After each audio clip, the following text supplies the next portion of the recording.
Good evening, everybody. It's great to see your faces. I am Sarah Rinsima-Sievinga with Muskegon Area District Library, and on behalf of all of our partners today, just want to say welcome. Thank you for helping us make just a little bit of Muskegon history today. Is my mic going in and out? We're good? Okay. So before we get started, I just wanted to acknowledge that many of you came in smiling and maybe even a little bit full. How about those samples? We are so grateful to Family Kitchen, Yum Yum Sushi, and House of China for sharing literally some of the best tastes of Asian cuisine in Muskegon. Did anybody try their hand at making a fortune cookie? A few? Okay. Well, hopefully your future is looking bright. That's right. So tonight is especially meaningful for our community because this is the first time that Muskegon has been included in the Great Michigan Read Author Tour in person.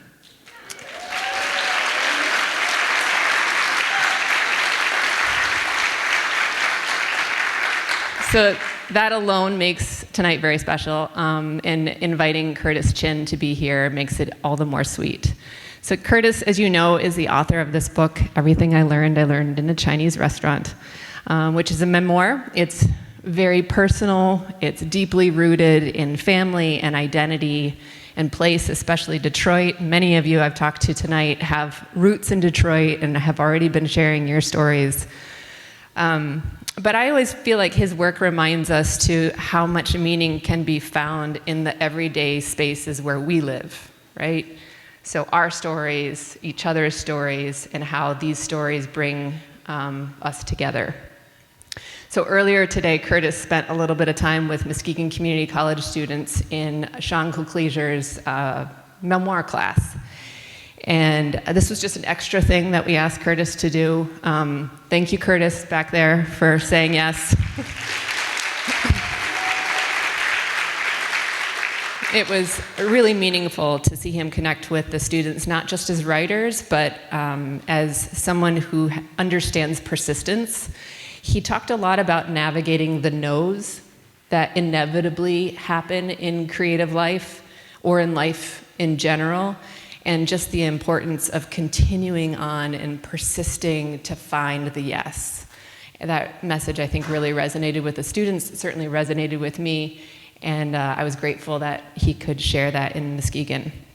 So tonight's event would not be possible without several community partners. Thank you to Muskegon Community College, to obviously Muskegon Area District Library, Muskegon Pride, the Love is Love Fund of the Community Foundation for Muskegon County, and Michigan Humanities. Not only for their support, but just their belief that conversations like this matter. To do an event like this is not, you don't do it alone, you do it in community, and we're grateful for each of them. So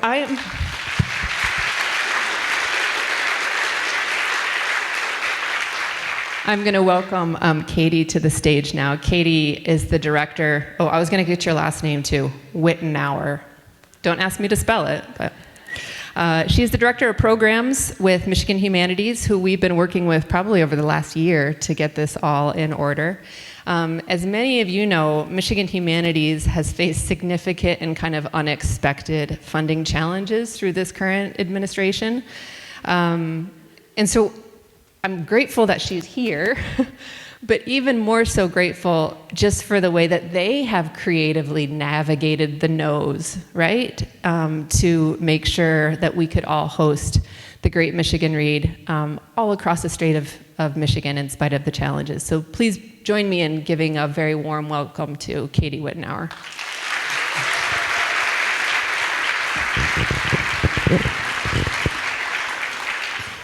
Thank you so much, Sarah, and hello, everyone. As Sarah mentioned, I'm Katie. I'm the Director of Programs at Michigan Humanities, and it is really an honor to be here with you tonight in Muskegon. I believe that this is most definitely our largest crowd on our Great Michigan Read Tour with Curtis so far. You guys showed up, so thank you. Thank you so much. So I'm just going to give you a few pieces of information about who we are as an organization and what the Great Michigan Read is, in the hopes that you will continue to be engaged with both the organization and also the program for many years to come. So I'll tell you, we are one of 56 state and territory state humanities councils, and our mission is to bring people together through stories, histories, cultures, and conversations. So you can imagine through events like this one today, we envision a more thoughtful, connected, engaged, and informed Michigan.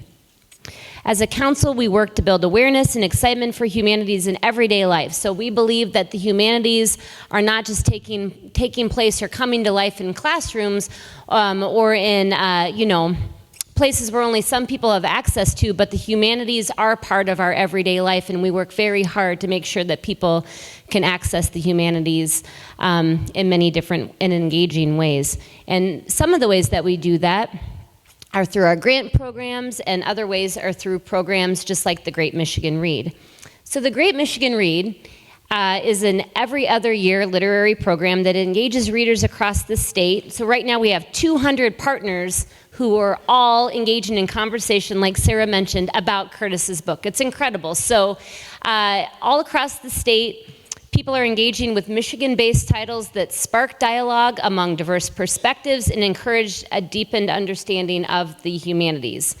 This year's Great Michigan Read is our 10th title, so that's incredible. That's something to celebrate too. Yes, thank you.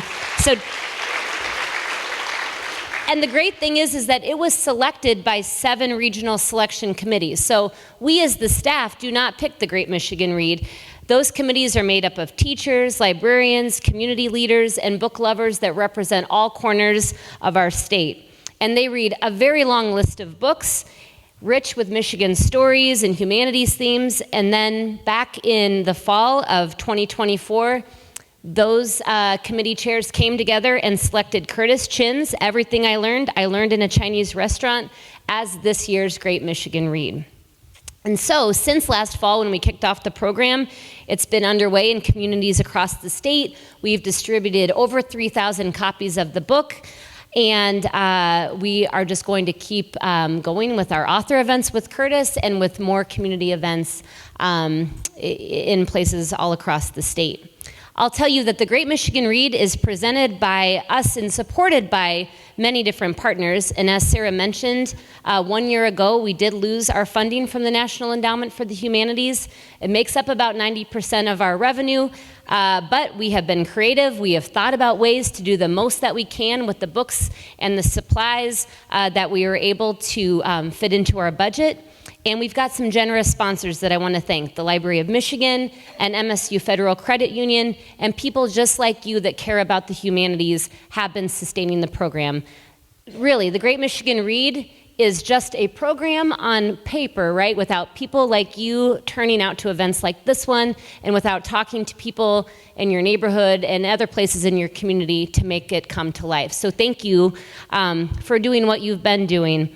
And if you would like to support the work that we do, you can donate online through our website, and there's also a QR code downstairs where you can go to learn more about supporting Michigan Humanities. And of course, I just want to close by saying thank you to our partners and co-hosts here, including the Muskegon Area District Library, the Muskegon Community College, Muskegon Pride, for bringing us together for tonight's conversation. And I will now turn it over to Nick DeReich, who is the president of the Muskegon Pride Board. Thank you all so much. Really a privilege to be here. Thank you.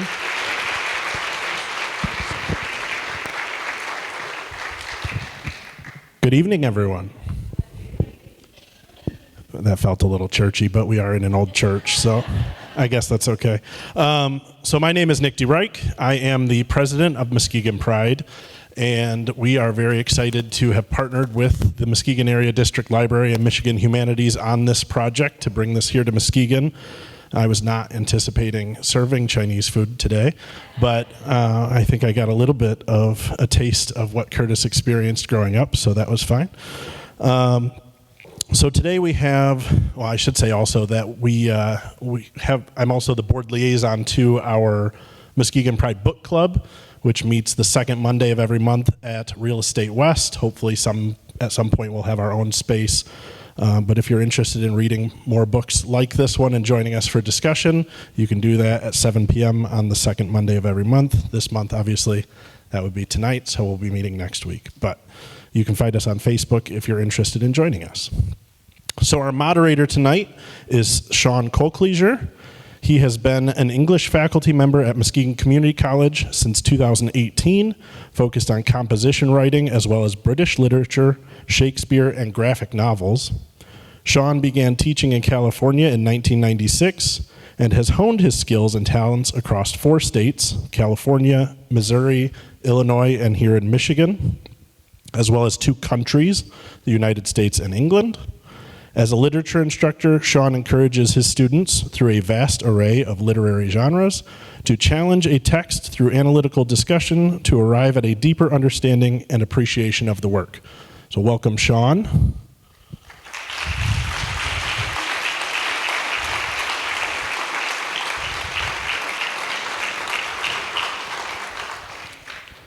And our featured guest and author for this evening is Curtis Chin. Curtis Chin is the author of the award-winning memoir, Everything I Learned in a Chinese Restaurant, a co-founder of the Asian American Writers Workshop in New York City.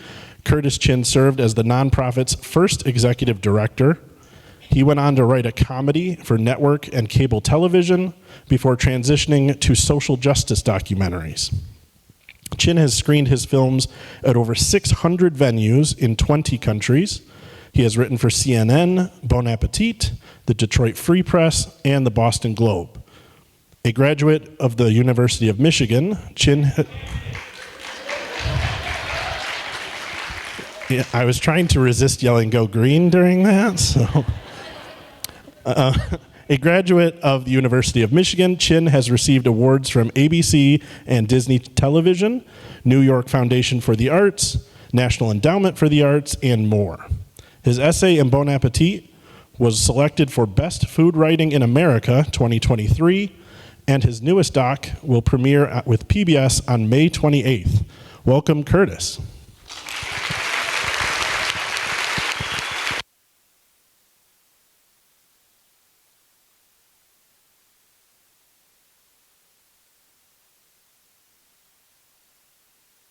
Hi, everybody. Thank you for such a wonderful crowd here. Thank you to all the sponsors, Muskegon Library, Muskegon Community College, the Great Michigan Read, Muskegon Pride. Did I get everybody? Okay, thank you, everybody, for coming.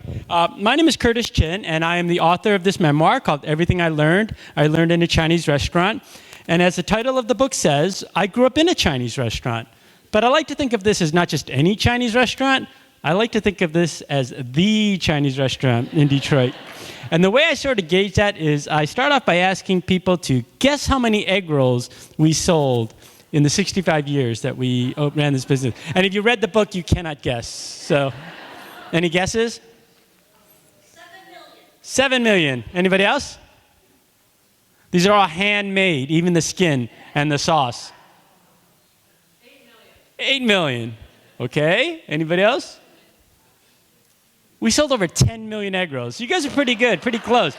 These are delicious egg rolls, all handmade by my mom, my aunties, my grandmother. And so it was a really wonderful place growing up, despite the fact that Detroit was going through a lot of difficulties in the 80s. I hear there are a lot of Detroiters, right, in this room. Is that true? Yeah. I mean, the 80s was a really tough time, right? You had the auto industry, which was struggling. You had crack. You had AIDS. I knew 5 people murdered by the time I was 18 years old. But despite that, I do feel like I had this great childhood growing up in that restaurant in the inner city of Detroit, where my parents were able to raise me and my 5 siblings. And so, writing this book is really, just a love letter to my family, but also a love letter to my hometown of Detroit, because I wanted to show that Detroit was still capable of producing good things. Like me. So,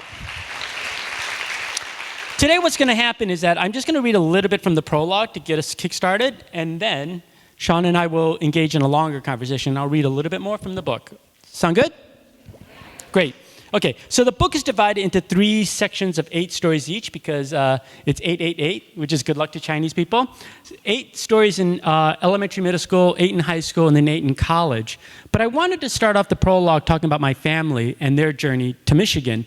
And there's 2 reasons for that. One is that if you do read about the history of the Chinese or the Asians in this country, it's usually centered in California, right? Or Hawaii, or maybe New York. But you don't really think of Asians as being in this part of the country. And so I really wanted to honor that history.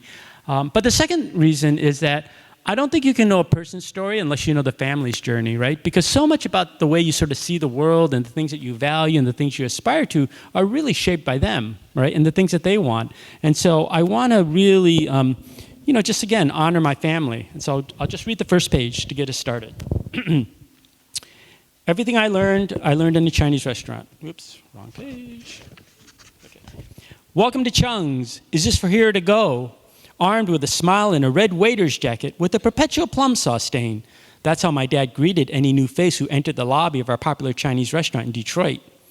Interestingly, my great-great-grandpa Gong Li Chin had faced the same question in the late 1800s as he stood cold and alone on a rickety dock in Guangzhou, China, trying to decide his future and that of his young impoverished family.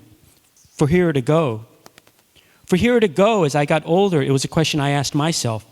Starting in our restaurant's long and open back kitchen, where my family made some of our most popular items, including the tangiest barbecue pork and best-smelling almond cookies, my mom taught me my first lessons.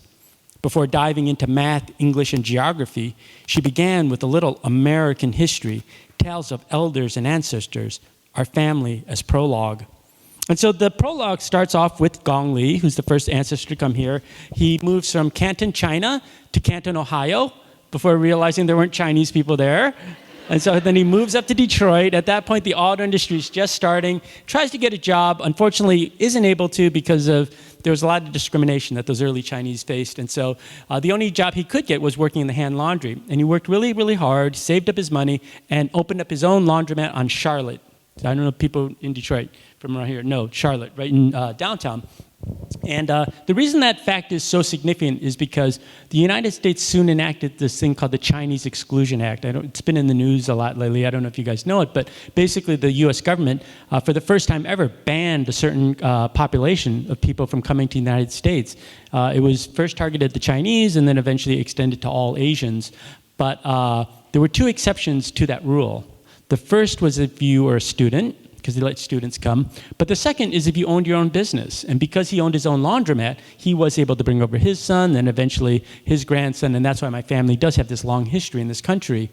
And so that's what happens with the prologue. We continue on. In the 20s, they open a grocery store. In the 30s, they opened their first restaurant in Detroit. In 1940, they opened Chung's Cantonese Cuisine, which is the restaurant that I grew up in. And so the prologue continues that journey, takes us all the way up to the 60s. At that point, the United States was going through the civil rights struggle. There was a lot of, things were happening in the cities. Like buildings are burning down. Detroit got particularly hit hard, right? Like people were actually being killed. And so the federal government actually came in with tanks to shut down the whole city of Detroit for 5 straight days. And if you know anything about Chinese restaurants, they don't close for 5 straight days, right? But somehow my parents managed to find time to have sex in those 5 days. And 9 months later, I was born as their riot baby. And so people always ask me, oh, why do you talk about social justice so much? And I always say, like, well, without that incident, I probably wouldn't be around. So I kind of have to do these things. So I wrote this book about it. It's a joyful look at a great American city of Detroit and a small little family, in Detroit, trying to do their best to achieve the American dream. And so it's been a real pleasure. So the book came out about 2.5 years ago, and I literally have physically gone to close to about 350 places now around the world, literally from Oxford University in the UK to the largest military base in Asia. I just turned down an invitation to go to Kenya. I mean, it's just really amazing how far this book has traveled. More locally here to Michigan, I've given talks to the Pistons, the Lions, Ford Motor Company, and through this Great Michigan Read program, thank you. Thank you. Through the Great Michigan Read program, they've been taking me all over the state, which is really, really wonderful. I've actually never been to Muskegon, so this is really nice. Yeah, to actually come and see you guys all here. And so, yeah, tonight we're going to have a really wonderful conversation. So, thank you. Okay.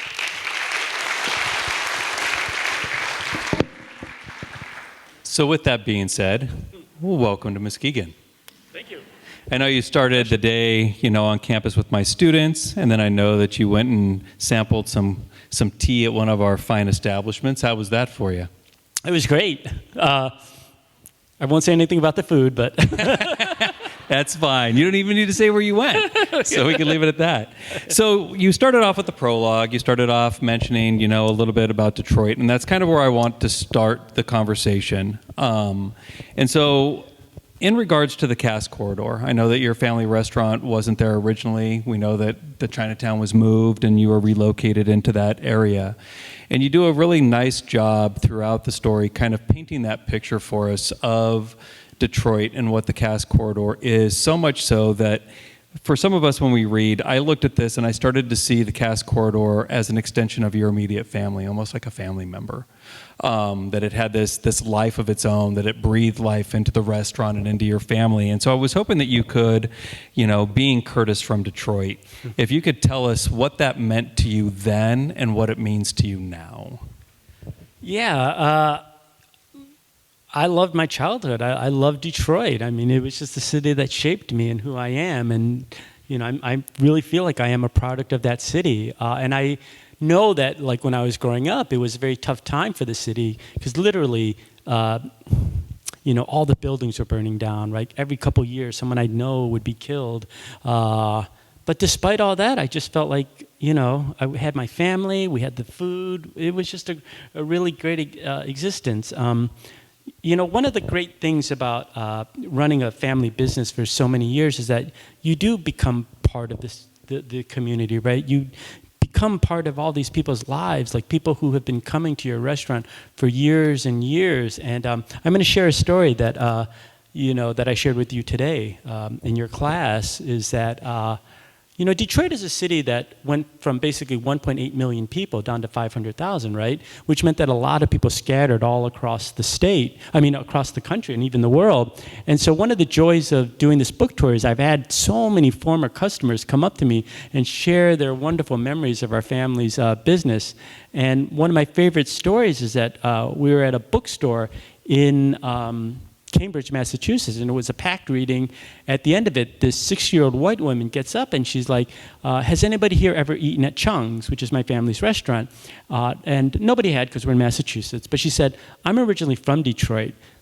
My family used to go to your restaurant every Sunday night, and we ordered the same 5 dishes. And she said that was her favorite memory growing up. And she said she told her mom that she was going to the book signing from this kid from Chung's. And her mom, who has dementia now, started recounting all of our dishes in vivid details. And she said for the first time in years, she had her mom back, which is really, really nice because, when I was growing up, I really knew that my parents were sacrificing, right, to, give us a better life, right? What I didn't realize that my parents were also sacrificing to give Detroiters a better life, right? Because they had this commitment to these families, who had been coming for multiple decades, right? And if you guys know Detroit in the 70s and 80s, all the businesses were closing down. There were fewer and fewer places for people to just go and have a normal meal and to just feel like everything was going to be okay. And I think that I just never appreciated that my parents were also doing it for the city of Detroit. And I think that's something I really think a lot about more, the importance of small family businesses to the fabric and identities of cities. And hopefully you guys, I'm sure in Muskegon here, you guys have lots of these businesses, and I hope that you guys cherish them and make sure you guys support them, and so that means every now and then, don't go to the chain place, support the local mom and pop business. So it's just something I've grown to learn more, as I've been touring. I appreciate that as an owner of a small business with my wife. Oh, so, okay. Support small businesses. With that, you said that being in Detroit, you learned all of this stuff looking back. When was it that you had this recollection of how important the restaurant and your time in Detroit was? Was that when you got to New York? Was it when you got to Los Angeles? When did that light bulb come on for you that you're like, wow, this was everything for my growing up, for my childhood, for my young adulthood? I don't know. The first thing I remember missing was the food. I mean, because, after I went off to college, right, I went to Ann Arbor, like I'd always make sure to plan around my schedule to get back there as much as possible. And definitely when I moved off to New York, I wasn't, because they don't make Chinese food like they make it here in Michigan, right, like in New York. I mean, so, and there's certain dishes that I couldn't get. And so that was the first thing that I missed about it. But, sadly, when my dad passed away and we had to sell it, I think that was probably when I started, because just growing up, I just always assumed that restaurant was going to be there. I just always assumed it was going to be part of our lives because we spent so much time there. We went there like every day. I just thought that I just couldn't imagine it. And it really was like that TV show Cheers, right? That place where everybody knows your name and you just feel like. So I think that when my dad passed away and I was confronted with this idea of what to do, because I was writing for the Disney Channel at the time. I became a TV writer. So I was writing for the Disney Channel at that time, and I get the terrible phone call that my parents are in this car accident. My dad died. And, by the end of that, my brother Chris became a doctor in California, and he immediately whisks my mom out there to help her recuperate. By the end of that week, all my other siblings decided they were also going to leave Detroit and go help with my mom. And I was the one left behind to try to decide what to do with the future of this restaurant. And I think that was probably when I first thought, like, oh my God, life is never going to be the same again. I mean, obviously, I love my dad. I miss my dad. But the restaurant was also a symbolic representation, right? I mean, it's a manifestation of my family in physical form. And so I think all of that was probably the time when I just felt like, oh my God, what to do. So. Thank you. And I'm sorry for your loss. Yeah, no, thank you. Yeah, speaking of your mom, because you didn't mention her, everything I learned is a story about your life, but at the same time, it's a story about your mother and what she meant to your father, the restaurant, your siblings, and ultimately to you. And I'm hoping that you could let us know why, in a coming-of-age story for you, why your mom factored so prominently into that story.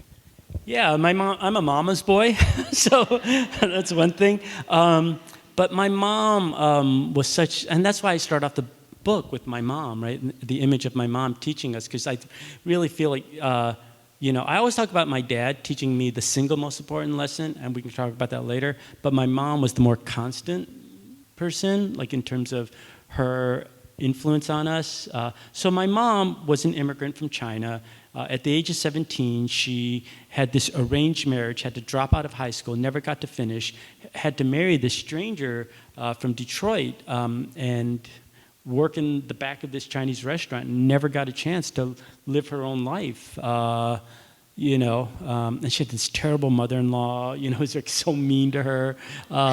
But she really lived for her kids, and one thing that she really tried to impress on us was the importance of education. She really felt like that was our pathway out of the inner city, right? So she had this one mantra, which was, work hard, obey your elders, and be quiet, right? That's the one that she always said, work hard, obey your elders, and be quiet. And that's the thing that she just kept like saying to us over and over and over. Meanwhile, when I was graduating high school, I actually was not planning to go to college because, at that time period in the 80s, it was very hard to be a closeted gay kid because anytime you saw anything about a gay person in the papers, it was usually that they were in the hospital dying from AIDS and, they were going to be dead soon, right? That combined with the fact that my senior year in high school, one of my favorite customers was this guy who'd come in all the time at strange hours by himself, told us he was an ER doctor. Turned out he was actually a famous psychiatrist who was coming to the area to hire the prostitutes, because everything's cheaper in Chinatown, right? So he ran up this really big bill with this one girl, and then he wanted to break off with her, and then the pimp took a baseball bat and he bashed his head in, and then he chopped up his body with a Ginsu knife, and he littered it all the way up the UP, And so between those two things, I just didn't think I would live long. I mean, I honestly did not think I had a long life because, like, God, people are dropping like flies, And so you know, but, you know, I didn't see the value of sitting in a classroom for 4 more years when I thought I'd be dead by the age of 30. But my mom really wanted us to go to school and get that life. And so I made a deal with my mom. I said, okay, Mom, I will apply to college, but I'll only apply to one school. And if I don't get in, I'm not going. And she said, okay, fine, apply to Michigan. And so I applied to Michigan, and sadly I got in. I was one of those kids who wasn't sure what I was going to study, you know, because I'm just going for my mom. And I was also one of those kids that worked full time, and then I went to school at night. It's called first generation college kid, I believe. And so, you know, I just looked at the course catalog at night, right? And so I was like, oh, what classes can I take? And surprisingly, there are a lot of creative writing classes at night. They always are. I know, I don't know why they're at 6 o'clock. But so I said to myself, okay, if I sign up for poetry writing classes, and if I only wrote haikus, I could graduate in fewer than 500 words. That was my whole strategy for graduating college. Like, I just gonna write these really short little poems. And I must have wrote a really good haiku because I got into the creative writing program at U of M, which only took 20 people. And so I would love to read the story of what happens to my family after I get into that program. Okay? So, a little bit about the book is that you're supposed to read the book as if you're going to a Chinese restaurant and it's a meal. And that's why the opening line is what my dad would say when you entered, and the closing line is like, thank you, please come again. But all the sections are laid out like appetizer, menu, like a menu. And so the chapter titles also reflect the Chinese menu. So I don't know if this makes sense to you or not, but this is chapter M7. Okay. Being a creative writing major made me the literary expert at Chung's. That was inevitable as my dad asked every customer, have you met our number 3? He's the writer in the family. Every time he mentioned my program, the number of students accepted got smaller and smaller. At some point, I expect him to say I was the only one on campus even allowed to own a pen. One week, one of our waiters was out sick. My younger siblings were busy with their weekend activities, so I was the one called in to help. I jumped at the chance to have some home-cooked meals for a few days. I was running around the dining room, refreshing our customers' silver teapots, when a white middle-aged woman reached into her oversized bag and pulled out a colorful hardcover. Have you read this book? It's so good. The Joy Luck Club, the recently released novel that featured a bunch of old, sassy Chinese ladies who like to eat, gossip, and play mahjong, could easily have been set in our back kitchen. Every time I came in to help at the restaurant, another diner, usually older and female, cited the most memorable characters, lines, and scenes. They all wanted to know if I was working on something similar. I was writing poetry, but they didn't care. To them, all writers were the same. They would squeal, "You could be the next Amy Tan." My mom turned out to be the biggest pusher. She rarely had a book in her hand, but the success of the Joy Luck Club convinced her that her life was a bestseller too. She followed me around the dining room, dropping stories from her childhood, the same ones I'd heard growing up, but now she recounted them as if she was auditioning for her own books on tape. One night, after seeing how our waiters sometimes pulled their tips together, my mom shared an oldie. When the communists marched south, they targeted my family. My uncles and grandpa were rich in America, so the Red Guard called us traitors. My stubborn grandma didn't want to leave her big home, so when my parents escaped to Hong Kong, they left me behind to keep her company. The communists hated me and my pawpaw. When I was 4, they made me watch as they forced my grandma to climb the old banyan tree in our courtyard. Then they pushed her off into a pile of broken glass. For a visual, my mom rubbed her knees. Another time, standing at the water station, she launched into her own nautical tale. When I was 5, my uncle in America paid $25,000 in renminbi, a king's ransom in people's money, to a local fisherman to ferry our remaining family out of China. After a long ride tucked under the planks of his fishy fishing boat, we came up for air. But we weren't in Hong Kong. The trader had turned us into the authorities. In jail, I had to sing Communist Party songs to earn extra rice for me and my grandma. Another chapter came as we stood beneath a painting of the Chinese countryside. When my pawpaw and I were freed from jail, we found that the officials had given away our home to peasants. We were forced to live several villages away in a dirt hut with 3 other families. Whenever we went out for a pail of water, my grandma had to bend low to keep her head below the soldiers. Once again, she gave me a demonstration, this time bowing her head. Granted, my mom's epic saga interested me. Who wouldn't be intrigued by tales of prison cells, guns, and stolen ransoms? Even the parts about her mundane life in Hong Kong after she was reunited with her parents and siblings were amusing. But these were her stories, not mine. She had to tell them, not me. I was in school to find my own voice. I sat and listened, but that was as far as it would go. Toward the end of the summer, as I was at the back table sipping my red pop, stockpiling poems for the upcoming semester, my mom sat down. Before I could say anything, she started talking. I was a top student in Hong Kong. When Pepsi came to town, they held a big contest for students to draw a picture of their own school. Mine was the best at Sacred Heart. I won 6 cases. There were so many bottles, I had to give some to the nuns. I threw down my Parker pen, the one I treated myself to after getting into the program. Yes, and they kept burping all day. It was so funny. Ha ha. You've told me that story over and over, and I don't even like Pepsi. I prefer Coke. My mom's shoulders shriveled. The shine faded from her rosy cheeks. You don't want to hear my story? I tensed up. I do, but I'm behind on my own stuff. Between working at Drake's, the Journal, and Saving the World, my schedule was packed. On top of that, my workshops in the fall were advanced. Still insecure about my place in the program, I put pressure on myself to create more interesting writing by staying up late and scribbling in my notebook every detail of my life. But no matter how hard I tried, working harder could not produce a better poem. My mom lifted herself off her seat. The glint in her eyes orphaned me. Her 42 years of life flashed before my eyes. She'd gone from Guangzhou to Hong Kong to Detroit and spent the past 2 decades raising her 6 children in a hostile foreign land. She tried to prove that her life had worth, that it hadn't gone unnoticed, and here I was, that ungrateful son, writing it off. Her lips quivered in a soft murmur. I hastily picked up my pen, backtracking. Go ahead, Mom. I'll write it down this time. My mom bowed her head as if I were one of the soldiers holding a gun to her temple, ordering her to sing. No, you go on. You do your own thing. I reached out my hand, but by then she had disappeared through the black swinging door, leaving only the rattling from the kitchen, the clanging woks and rumbling dishwasher. I sat there upset at myself for being so inconsiderate. Everything I had done in the past 3 years had been for her, but it seemed as though I had failed the final test. My education wasn't just to help me get a better life. It was for my whole family. We were a team. We were the 8 immortals. How could I let them down? I needed to make things right, but I knew that like most disappointments in our house, apologies were never spoken. Only deeds would bring about reconciliation. Thank you. So, in a word or two or a sentence, what would you say resonates with you from that sequence with your mom most? What you still carry with you to this day from that moment? You know, it's funny because we talked about this in the class earlier today, like in terms of when I started writing the books, you know, how did the book change over time?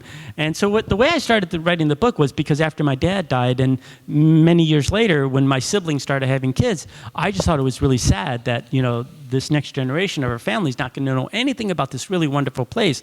And so I sent myself this email that just said everything I learned at Chung's, right? And I wrote down like 20 odd stories that I thought would be, you know, the fun stuff about my mean grandmother and my grandfather who ran the Chinese mafia. I was like, okay, that's the book.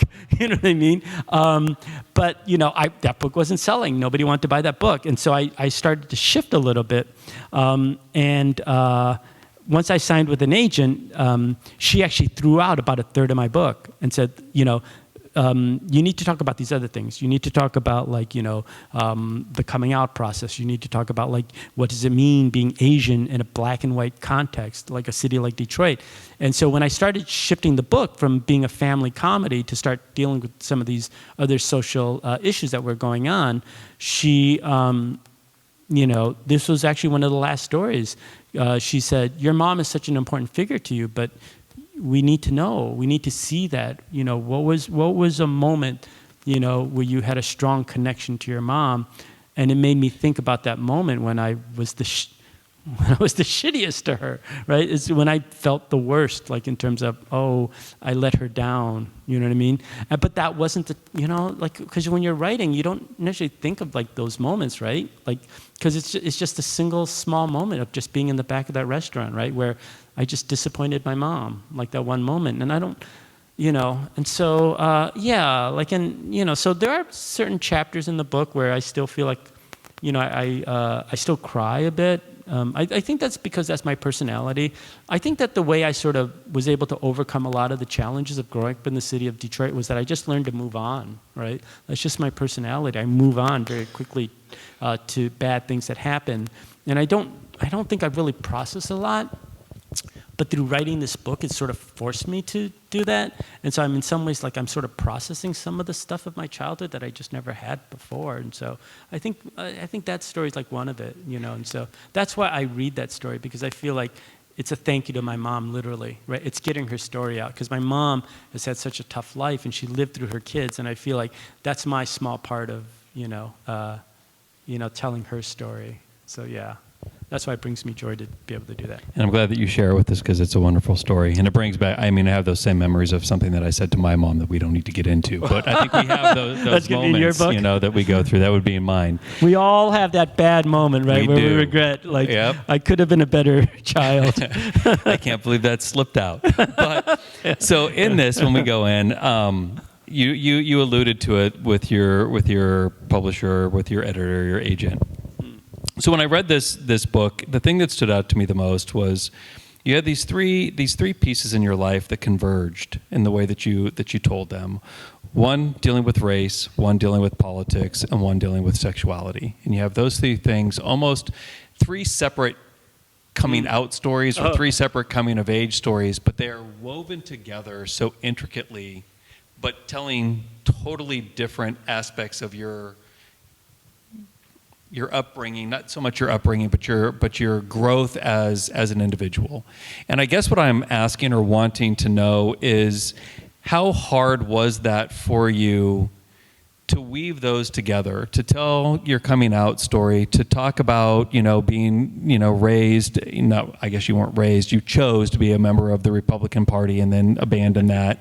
And then you talk about the difficulty of what it was to be Asian, especially in an all-white school, and walking through that. So I'm just hoping that you could share with us a little bit about the difficulty of weaving that together and doing it the way that you wanted, but at the same time, to any person reading this book, especially some of the younger readers that are doing it, going through these same struggles in their life, what advice would you give them? Don't be a Republican. I'm kidding.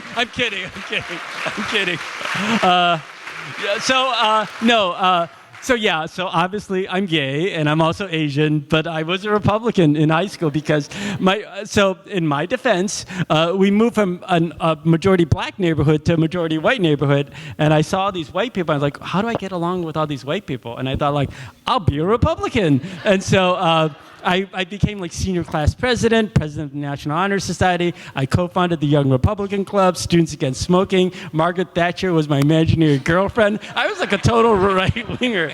But hey, I was really popular in high school, so it worked out. But I think that these challenges that we have in life, I mean, I'm a minority in so many different check boxes, not just, being Asian in a black and white world, being working class in a middle to upper middle class neighborhood eventually, being Buddhist, in a Judeo-Christian world like America, just everything, And I think that at some point, it's like that's part of the book, is how these different things sort of intersect in all these different situations where you're pulled into, and you're trying to figure out, so for instance, there's one scene, when I was struggling to come out as a teenager, I was waiting tables at the restaurant, right? And keep in mind that this was during the era of AIDS, right? And it was really scary to be gay, and it really seemed like a death sentence to be a gay person at that time. And I was really scared about coming out because I didn't want to die. But then one night, this couple comes into our restaurant, and they're just laughing, have a great time, and I seat them, and then at some point I realized that it was a guy and a female impersonator, drag queen. I don't know the exact term that people use, but she was a drag queen, right? And so I actually was really happy because I was like, oh my God. Being gay isn't a death sentence. There's actually joy. You can actually find happiness, and you can actually laugh. And it just filled me with such joy that moment that I got really excited about them, and I was really nice to them. Like, I gave them free stuff, like, which my grandmother would have, like, killed me for. But I just, like, you know what I mean? It's like, I was just wanted to connect with them and say, like, hey. And when I went to, bring their order back to the kitchen, the drag queen just yells across the dining room floor, "You better not be serving us dog meat." Like I'd gone from like this moment of like the world had opened up for me, and then now it's like, so. But that's the way life is, like that, right? Like sometimes you get, you're thrown for a loop, and it's like, how do you, manage to pivot and get up? You know what I mean? And so I was kind of a brat the way I responded. You'll have to read the book to see how I got back. I think that you her. handled it well. Okay. I could be sassy too. It's allowed, right?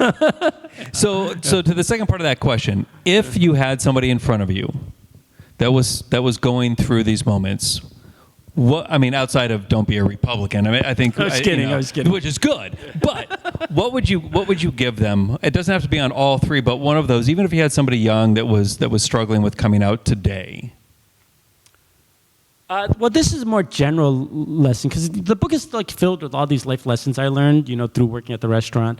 One lesson I learned actually had to do with cooking, because one of the running jokes in the book is that, like, my family was full of all these great cooks. Like, my grandmother made all the best sweets. My grandfather made barbecued meats. My mom, who was born in China, made the best lasagna. My dad, who was born in America, made the best Hong Kong food, right? But I was the anomaly. Like, I couldn't cook. Anytime we made this, got together to do a giant family meal, I was the one banished to the dining room to go, set the table. That was my role, But it was something that I learned after I went to college, because when you go to college, a lot of times you eat meals by yourself, and I was forced to cook for myself. And something I realized, the reason I was such a bad cook growing up was that when I was standing at the wok and I was trying to make a dish to share at the table, I would like throw in different ingredients for everybody, trying to make everybody happy, right? And then I realized at some point, you just need to make yourself happy, being selfish. And I think that's like a lesson I had to learn, because as a middle child, I was always kind of a people pleaser, just trying to make sure everybody was happy. And so these dishes ended up being like this giant mess. When you try to make everybody else happy, so that was sort of a lesson that I would say. So to the young people, I would say, like, it's okay you've got to really know yourself and what you like and center yourself. So I think that's okay.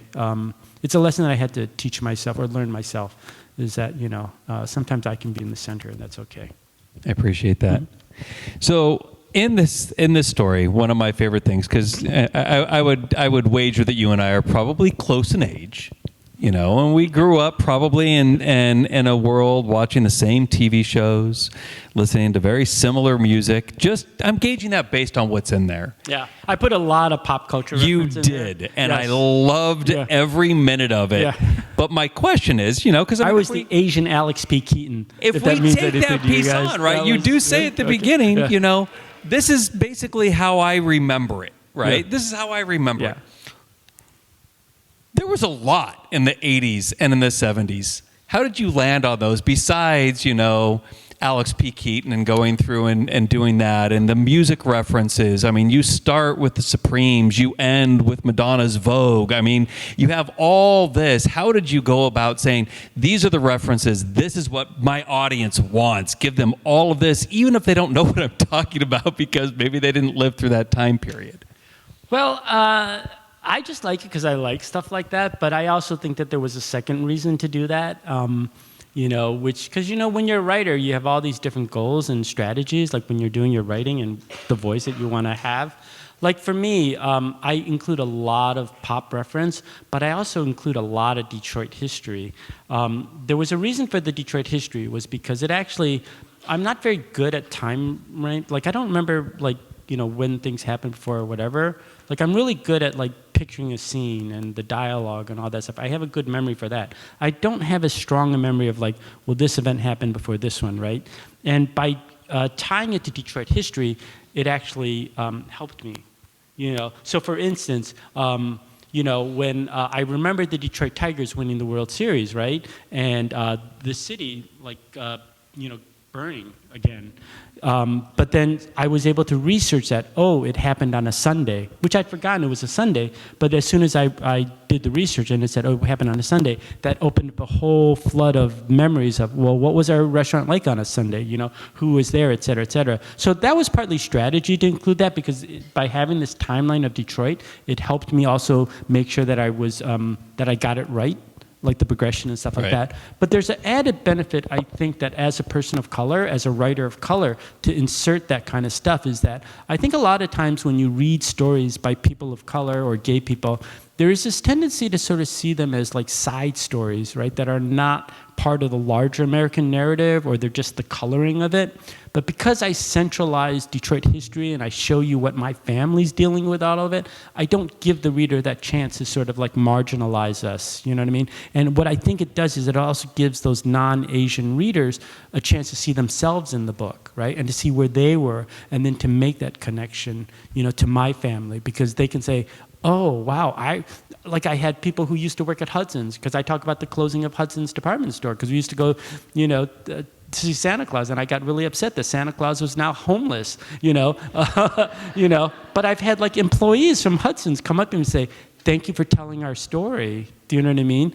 And that makes me feel good as a writer, that someone like that can feel like I'm, having the shared moment with them. And so that was a strategy for including all that stuff. It just makes it more fun, so. Perfect. I appreciate that. We're about out of time with this before we go there, but I have just like a thought in my head.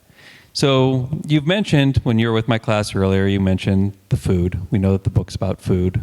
We've mentioned food while we've been on this stage. We had food downstairs, which was wonderful, by the way. Hopefully you all got some. Thank you to those that provided that for us and served it. That was wonderful. When is the Curtis Chen family cookbook coming out? That's what I want to know. Talk to my mom. She refuses to give up these recipes. I don't even have them, but she has them. But she's like, no.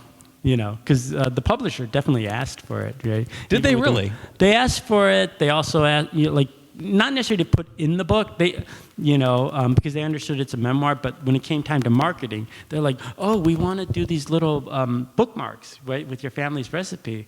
I'm like, why would I give that away as a freebie? Get real. So, but yeah, maybe someday, I don't know. Well, I'm looking forward to it, because I do want the almond cookies. No, I was telling you, those egg rolls, the reason we sold 10 million of them is because they were all fresh made. I'll just tell you how this happens. So my grandmother had her batter. She had her stove with 3 topped, each with a slightly higher flame, right? And she'd have her little skillet on it. And then she'd ladle the batter into the first skillet, and then after 3 to 5 seconds, she'd move it over to the next one, and then over to the next one, and just do this assembly line. And so what you have at the end is this really, really thin, see-through skin, right? That she would then wrap the fillings, which she also spent a lot of time making. But the beauty of that really, really thin wrapping is that you actually taste the ingredients inside. I think that the thing about bad egg rolls is that when, the wrapping is all you taste, right? You've got to taste the flavor of the shrimp and the chicken and the cabbage, and in our case, the Jif's peanut butter, which is the secret ingredient. You have to be able to taste that, right? And so that's what, but she took 2 days to make that. She took a day for the skin and the outside, and then she'd have to and then she also she fried them once, and then she'd put them out overnight to cool down, and then she'd fry them a second time the next day. There are all these steps to it. You know what I mean? That takes, you keep nodding. Did you make these egg rolls too? I don't know. Okay. They just, that's why we sold so many of them. They're just really, really good. And the other thing too is that because they were so big and plump, and they were only $1.60 each, in a low income area like Detroit, you could actually have it for a meal. And we were across from the school, and frankly, we had a lot of kids, students, that would just come and order that, and that would be their meal. We had a lot of former Detroiters that would leave, and when they come home, they'd buy giant bags, of them. That's how we sold that many of them, because between those two things and the regular customers and everything, that's how we sold that many. So I don't want to go too far on this, but I know that after Chung's closed, that a secondary Chung's opened, and that was after you had sold it, correct? That relocated outside of Detroit Center? No, there was an overlap. So, in the 1993 or 94, somewhere around there, my parents owned a second location. Okay. So they ran 2 locations for about 7 years. And then when my dad, sadly passed away, they closed the one downtown in 2000, and then they had the one location in the suburbs for 5 years. And when my dad passed away, that was in 2005. Okay. Yeah. Thank you for that clarity for me. I appreciate it. So at this point, we're going to turn this over to audience questions. We have 15 minutes for audience questions, but at the exact same time... Wait, we're doing the selfie Go now. right ahead. Huh? We're doing the selfie right now, We're right? doing the selfie. Oh, I almost forgot about that. That's right. So I do these selfie at all these events, like over 300. So you guys are going to be part of this experiment. So it's very staged. So Sean, you're going to stand behind me. Yep. Hold the book. Okay. And I find that I think that this is the best thing.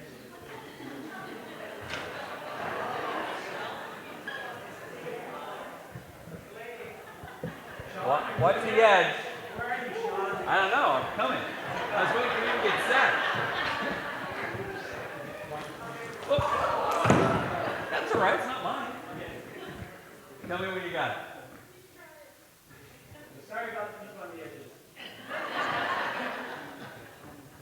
I'm there. Right with you. Thank you, everybody. Thank you all.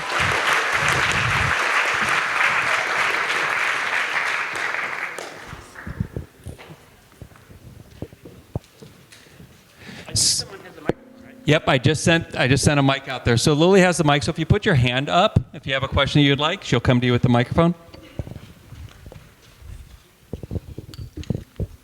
It really bothered me that I did not know how to pronounce your grandmother's name as I was reading it. Is it Nin Nin? Yeah, that's Chinese. That's not her name. It's Yin Yin. Yin The Yin. dialect. Yeah. Thank you.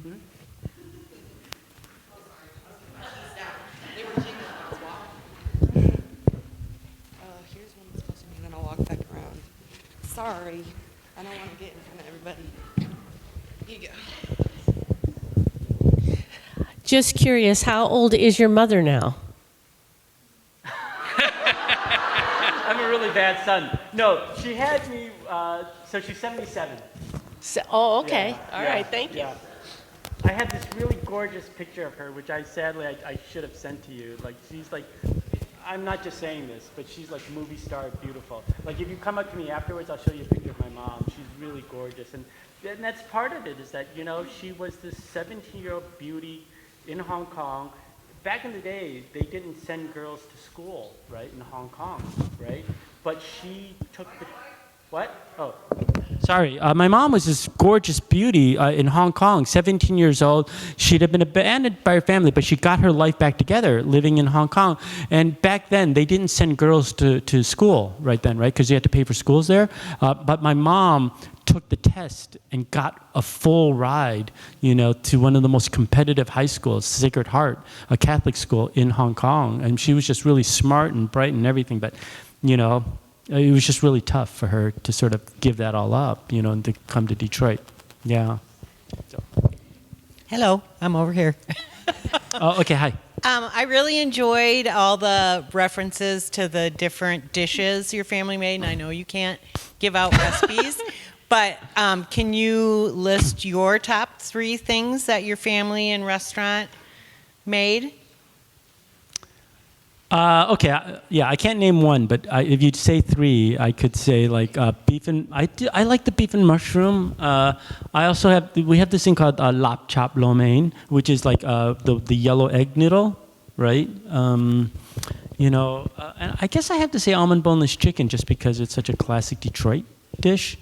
But God, no, my dream is to live above a Chinese restaurant on a canal. I don't know why a canal, but and just eat Chinese food all day. Mine's a bakery. A bakery? I'm going to be above a bakery. Oh, what kind of bakery? What baked goods? It does that better. Yeah. I understand that part of the Detroit okay. Restoration, that someone is trying to restore the old Chung restaurant building. Is your family involved in that at all, or do you have any feelings about it? Yeah, they approached us. I mean, that shows you how the long memory, right, of that restaurant. It's been closed for 20 years, and yet, when they redeveloped that building, they actually tracked me down, in LA and asked me if I would reopen the restaurant. And I thought about it for a second, and I thought, like, wait a second, I'm on a book tour. I can't do this, Plus, my husband probably wouldn't let us. But I want to be a part of Detroit's rebuilding, because I feel like my family was there even before there was a Ford Motor Company. We were there before there was Motown music. We should be there as Detroit rebuilds. We should be there to see that next stage. And I feel like, sadly, none of us are, in my immediate family, is not there. My great-grandmother's still there. She still runs a restaurant there. But I would like my immediate family to be a part of that too. So I'm always trying to figure out a way. And thankfully, through the Great Michigan Read program, they bring me back a lot. And every time I go back, I'm connected with them. There's a thing called the Chinatown Block Party that's happening July 25th, if any of you guys happen to be in the Detroit area at that time. But it's a nice little street fair thing. And so they'll be doing some things there. So I'd like to be involved somehow. I just don't know what's the best way. But I do think that, having this book and a platform has raised a lot of awareness of that area, which has been nice. So, thank you. As a kid who grew up in the Detroit area, we found Chung's in the 80s in high school. Oh! And we went there weekly or more when I moved to Eastern Market after college. Oh. And your dad was always so sweet. Oh. And I would kill for I'm going to only hug you boneless later, okay? chicken or I'm going to egg hug you rolls. later, okay? Okay. Oh. But I've saw the You don't happen to sign. have pictures, do you? No, and I wish You didn't I happen to did. steal a menu, did you? I wish. Because I have no memorabilia, because my dad just closed the place down. But there's the Chung sign there that you can still see on Cass. Is that an old sign or a newer sign? I think they eventually took it down, right, as for preservation purposes, because they were But afraid. there's one painted on the side of a building now. Yeah, that's a little bit faded, right? But I don't know. You can still see it there, but it's not really bright and whatever. But I don't know what they're going to do with that space. So I did pitch to them that I don't think we could run a full-service restaurant like that before, but maybe we can have a stall. If they did it like a hawker's market, do you know what that's like? It's like your place core that you guys have here. If you do it like where there's several stalls instead, and maybe they share one kitchen, we might be able to do something like with maybe 5 or 10 of our greatest hits. And you might be able to pull off something like that. So I'm open to have these discussions, but I just, because I'd love to see it come back in some form. But no. You'd be in the thick of it in Detroit. So how many of those egg rolls did you eat out of that 10 million? Because we would take them home with us. Yeah, they were good though, right? They were delicious. Yeah. Never had any better. Yeah, see? She's not a plant, she's real. Okay. Over here. Hi. So I love the way you shared your story of your, journey through self-identity and self-acceptance, but a lot of angst about coming out to your family. And I expected before the end of the book that you would have done that, but you didn't. So can you kind of address that? Did they have to read the book? That was a spoiler alert. It's also a promotion for you to buy my second book. Because I actually do come out in the next book that I'm working on now. No, I mean, some people have asked me, saying, why didn't you come out to them? But I think that in the end, as a gay person, I think there's only really one person that you need to come out to, and that's yourself. Because as you journey through life, you're constantly still coming out. Always new situations. And I just feel like, once you fully accept who you are, then you can do that. So that's why, to me, as a writer, it did feel satisfying, because I had gone from being someone scared of it to at least feeling like I felt empowered when I left. That okay, it was just going to be a matter of time of when I would tell my parents, right? And part of it, again, because AIDS at that time was going on, and anytime you read anything about a gay person, you just assumed they had AIDS and they were going to die.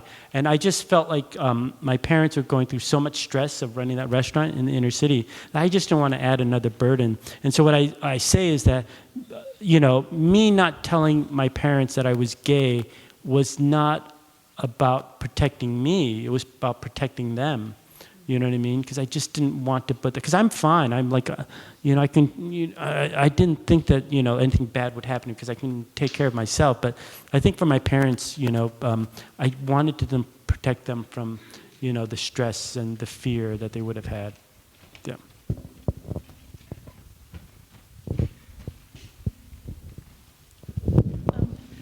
Hello. Hi. You mentioned a lot of pop culture vignettes in your book, and I'm curious to know how you feel now that Asian Americans are becoming more prominent in pop culture and perhaps will be part of these stories in the future between Alyssa Liu, K-pop demon hunter Shohei Ohtani, and yourself.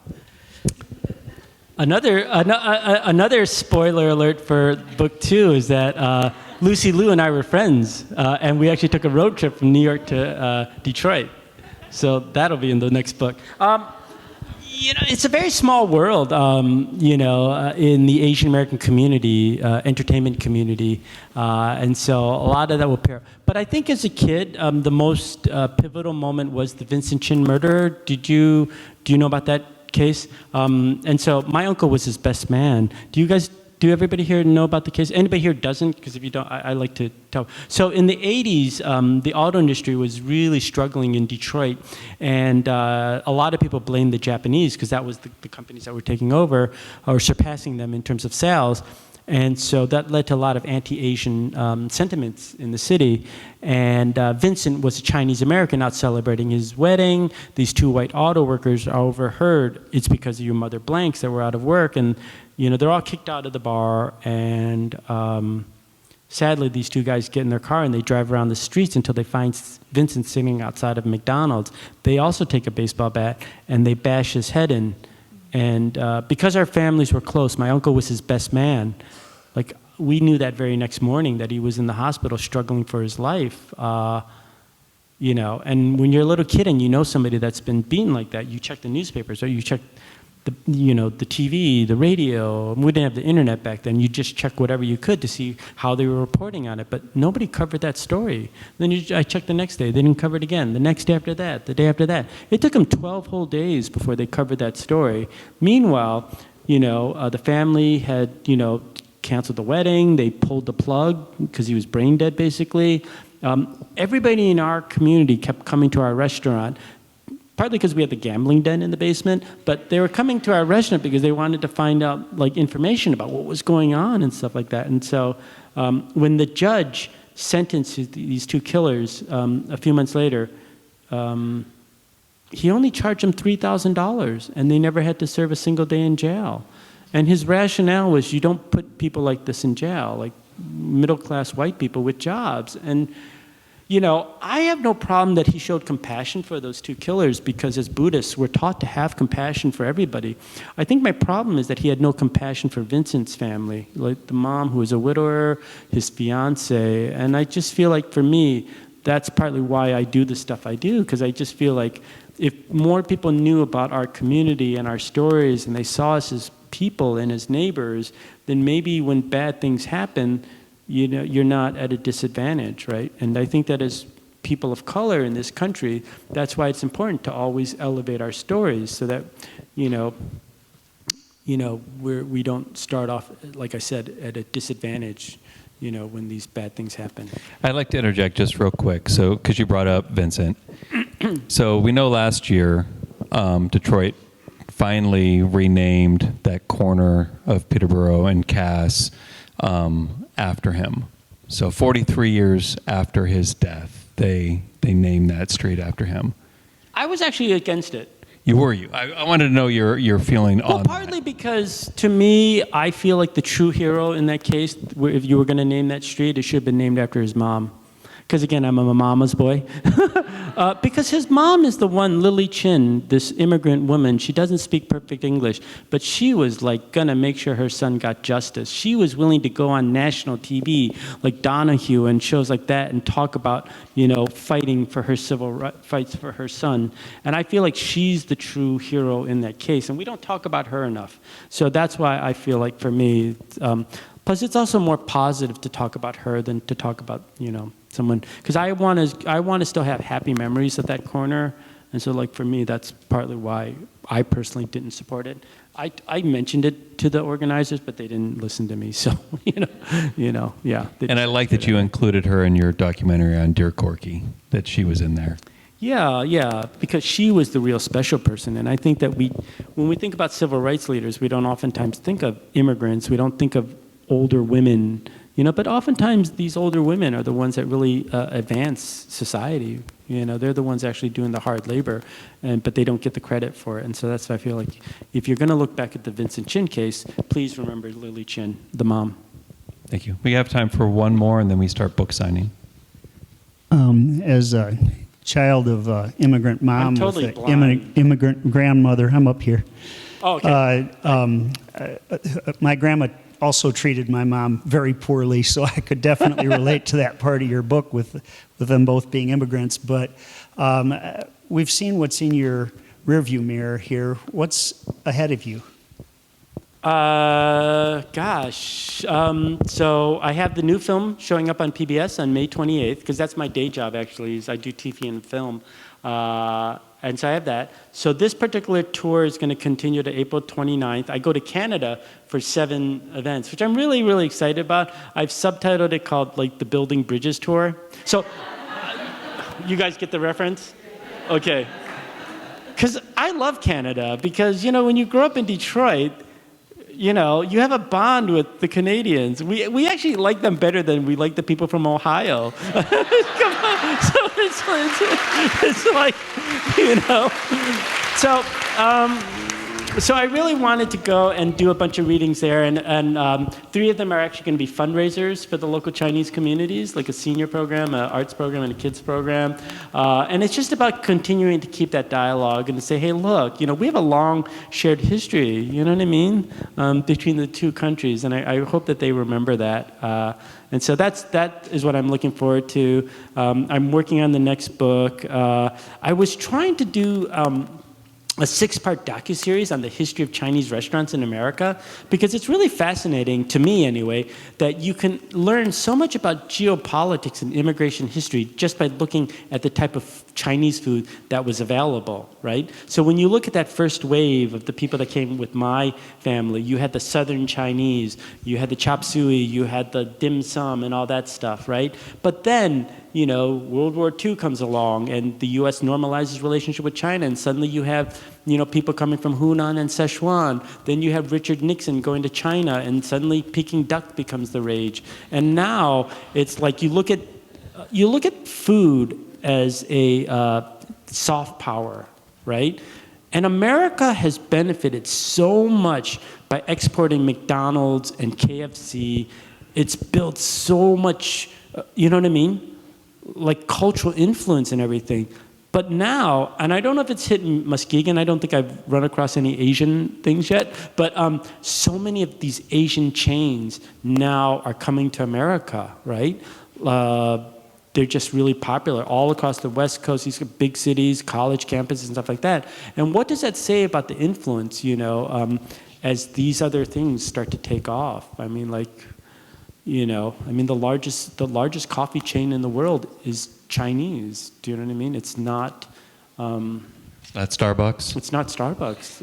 It's a place called Look in China, and they had their first American ones now. And like the largest. I don't know which is the largest hamburger places, but a couple of them are in the top 5 are Chinese. I mean, so it's really interesting to me to sort of learn different things, because I think food is such a. You can learn so much about it, right? Like just about culture and people and history through food. So I want to do that, and so this is the challenge as being a artist or writer of color, is that I actually had one of the So what we were going to do was we literally were going to drive around the country in a car. And so I actually had one of the major car companies, on board to sponsor it, but because of this anti-diversity thing that's going on in the country right now, a lot of corporations have been cutting back on funding diverse products, even their marketing departments. And so it's scary because you can't even market stuff. So I would love to do something like that. So we'll have to see. I mean, but the main thing is the book and this new film. So Hopefully that comes out. It sounds interesting. Oh yeah, I get to eat free Chinese food everywhere I mean, go. Like, I can't wait. We'll find a way to make that happen. Yeah. So if you guys could help me Thank you. Curtis Chin for being here tonight. Check out my website. It's Curtis from Detroit, or my Instagram. But thank you, everybody, for coming. And thank you to Great Michigan Read and all the local partners.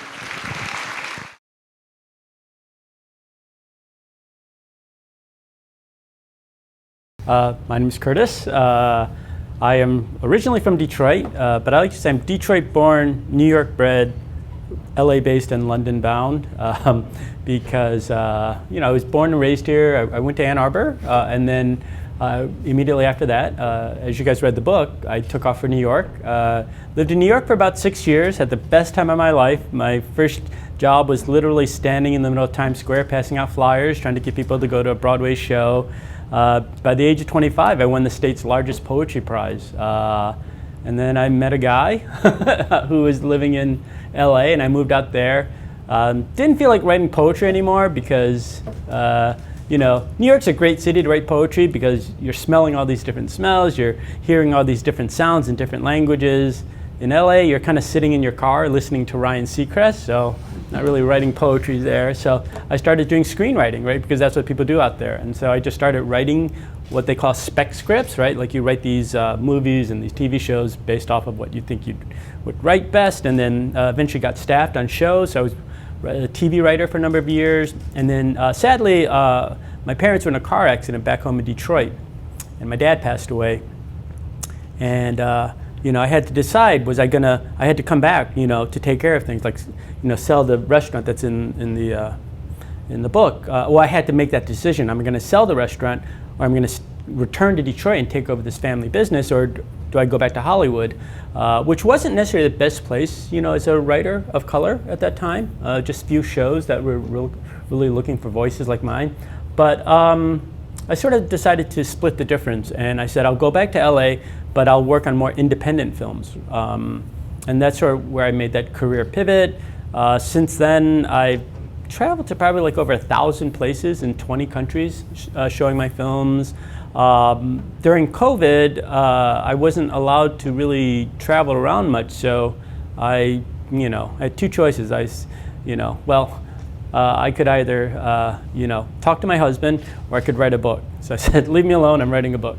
And so that's how the book sort of came about. And the book, now, it came out in 2023, but I've done about 350 events now around the world in 9 countries. Everywhere from Oxford University in the UK to the largest US military base in Asia. I did talks with the Pistons Alliance for a motor company. I just turned down a talk in Kenya. I'm going to Canada, I think next week, to do 7 talks. So it's been really great. And I always feel like, I'm just a kid that grew up in, the inner city of Detroit, like in the back of a Chinese restaurant. And I've just had all these really wonderful opportunities, because of education and because of school. And so that's what I'm here for, just to talk to you all, see what you guys are interested in, and see if there's any words of wisdom that I can give you all in terms of how to navigate this. There's a kind of mix of people here. There are a few people that are studying English. I don't know if people want writing careers here, but I can't really give you advice on criminal justice or computers or whatever, but I'll try. So. Can I ask something just to start us off? Sure. So you mentioned, Detroit, and you mentioned New York, and you mentioned Los Angeles, and then you said you're London bound. I go to London every year for a month or two. For? Well, I get enough film screenings there, so I just use London as a base, and I just go out like once a week to a different university or stuff like that. I get a lot of writing done there because I'm an urban kid. I have to be around Like, I have to be able to walk to places. I have to have public transportation. I like London and New York because it's just really diverse, right? Like, and the type of people you meet in these cities are just other people like me in the sense that we, I don't know, we all left home. You know what I mean? It's those type of people. And so, yeah, it's a great place to get work done. Hi. You can, if you would like to, yeah. Did you have any significant role models that didn't make it into this book? So are you a writer yourself? Are you working on your own memoir? Did you? No, I'm not. I'm actually going into costuming for theater and film. Oh, okay. So at least you're in that world. Okay, good. My people. So, when I first started writing this book, or started thinking about it, was after my dad died and we sold the restaurant. A few years later, or many years later, when my siblings started having kids, I just thought it was really sad that this next generation of our family would not know anything about this fabulous place that we grew up in. And so I just really, started it as a project just, for my family. It really wasn't for publication, right? And so I sent myself an email that just said, everything I learned at Chung's, right? And I listed 20 of my favorite stories growing up. I just sat down and just brainstormed stuff. This happened, and I came up with 20 ideas. And over the course of a couple years, I literally was, anytime I'd be, because I was still traveling around for my films, anytime I was in a hotel, I just took some time off. I would just expand on those stories. But those stories, out of the 20 stories that I wrote down, I think only 3 of them actually made it into the book. 17 of them aren't in the book. And I think that says a couple things. One is that you might have a perception on what you think are the important moments in your life and the things that sort of define you, but they actually may not be, right? It may actually be other things. And a good agent and a good editor will help you sort of shape that. But when I was first writing the book, it was really just about my mean grandmother, who you guys see in the book, and also my grandfather who ran the Chinese mafia. I think there's a little bit left in there, but I had so many more stories about my grandfather. And so, I think that, when you're writing your story, like I said, and the people that influence you, and especially if you're trying to sell the book, it's oftentimes not just what you want to write about, but it's what people want to read about. And so sometimes you sort of have to make compromises like that. If you were just writing it just for yourself and not to sell it, is there anyone you would have added in? Probably be more about my grandfather, but the next book does include, I'm actually just working on it this morning, a story about him, so that's nice. Is there anybody else who didn't make it on? I'm trying to think. Yeah, there were some stories, but then I realized that I was just being salacious. Do you know what I mean? Because what I talk about is I grew up in Detroit in the 80s. There was crack cocaine, there was AIDS. I knew 5 people that were murdered, right, by the time I was 18. And I was going to put all 5 murders in the book. But I thought that's literally overkill. So it's okay, I think I really only go into depth about 2 of them. And I think even a couple of them don't even get mentioned. You know what I mean? Yeah. So yeah, I think, they're definitely, but you can't fit everything about your life and you can't fit every moment. And I guess the thing about writing there's a difference between being yourself and then being the memoir writer, right? Because you have your own life, you have your own idea about yourself and how you've developed, but again, that's not necessarily the same thing that readers are looking for. They don't care about this part of your life, they want to know about this part of your life. Yeah. Was there something with your editor that you advocated to keep in that they wanted you to take out? So here's a little interesting thing about the publishing process, right? Because as writers, we are just at home writing our own books, right, and our own ideas, and we're coming up with these ideas. And then at some point, if you want to sell it, you have to reach out to an agent, and you have to find who will then know how to sell the book. It's very, very important to find the right agent because that's the person that knows the marketplace. They know the different editors, at these different publishing houses that are looking for your type of book, right? And so I would say, so my book has 24 chapters.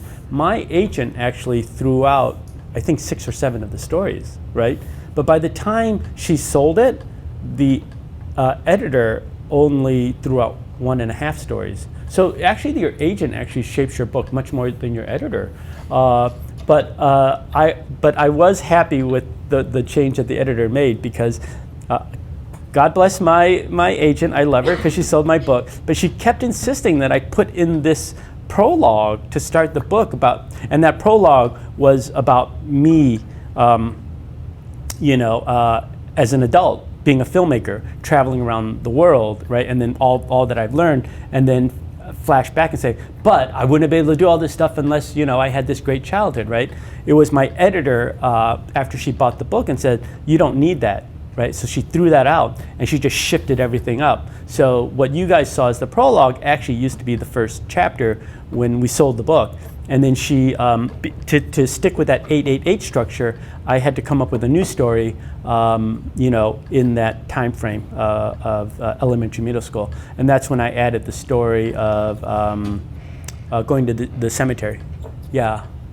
So it's a process, right? Like when you're writing these things you're trying to sell, particularly when you're writing nonfiction. I think that if you're doing fiction stuff, I think the audience actually is more forgiving. Like they give you leeway because it's your creativity. A lot of people pick up books like that for fun, for escapism, right? And they let the writer do whatever. But I think with nonfiction, I think that the readers actually are a little bit more demanding. Like they kind of have an idea of what they want to find in your book. Like, and so they're much more intentional, like in terms of picking up your book.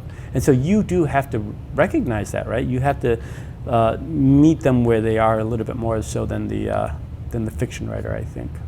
So. Do you have any advice for young writers who want to get their foot in the door and how to do that?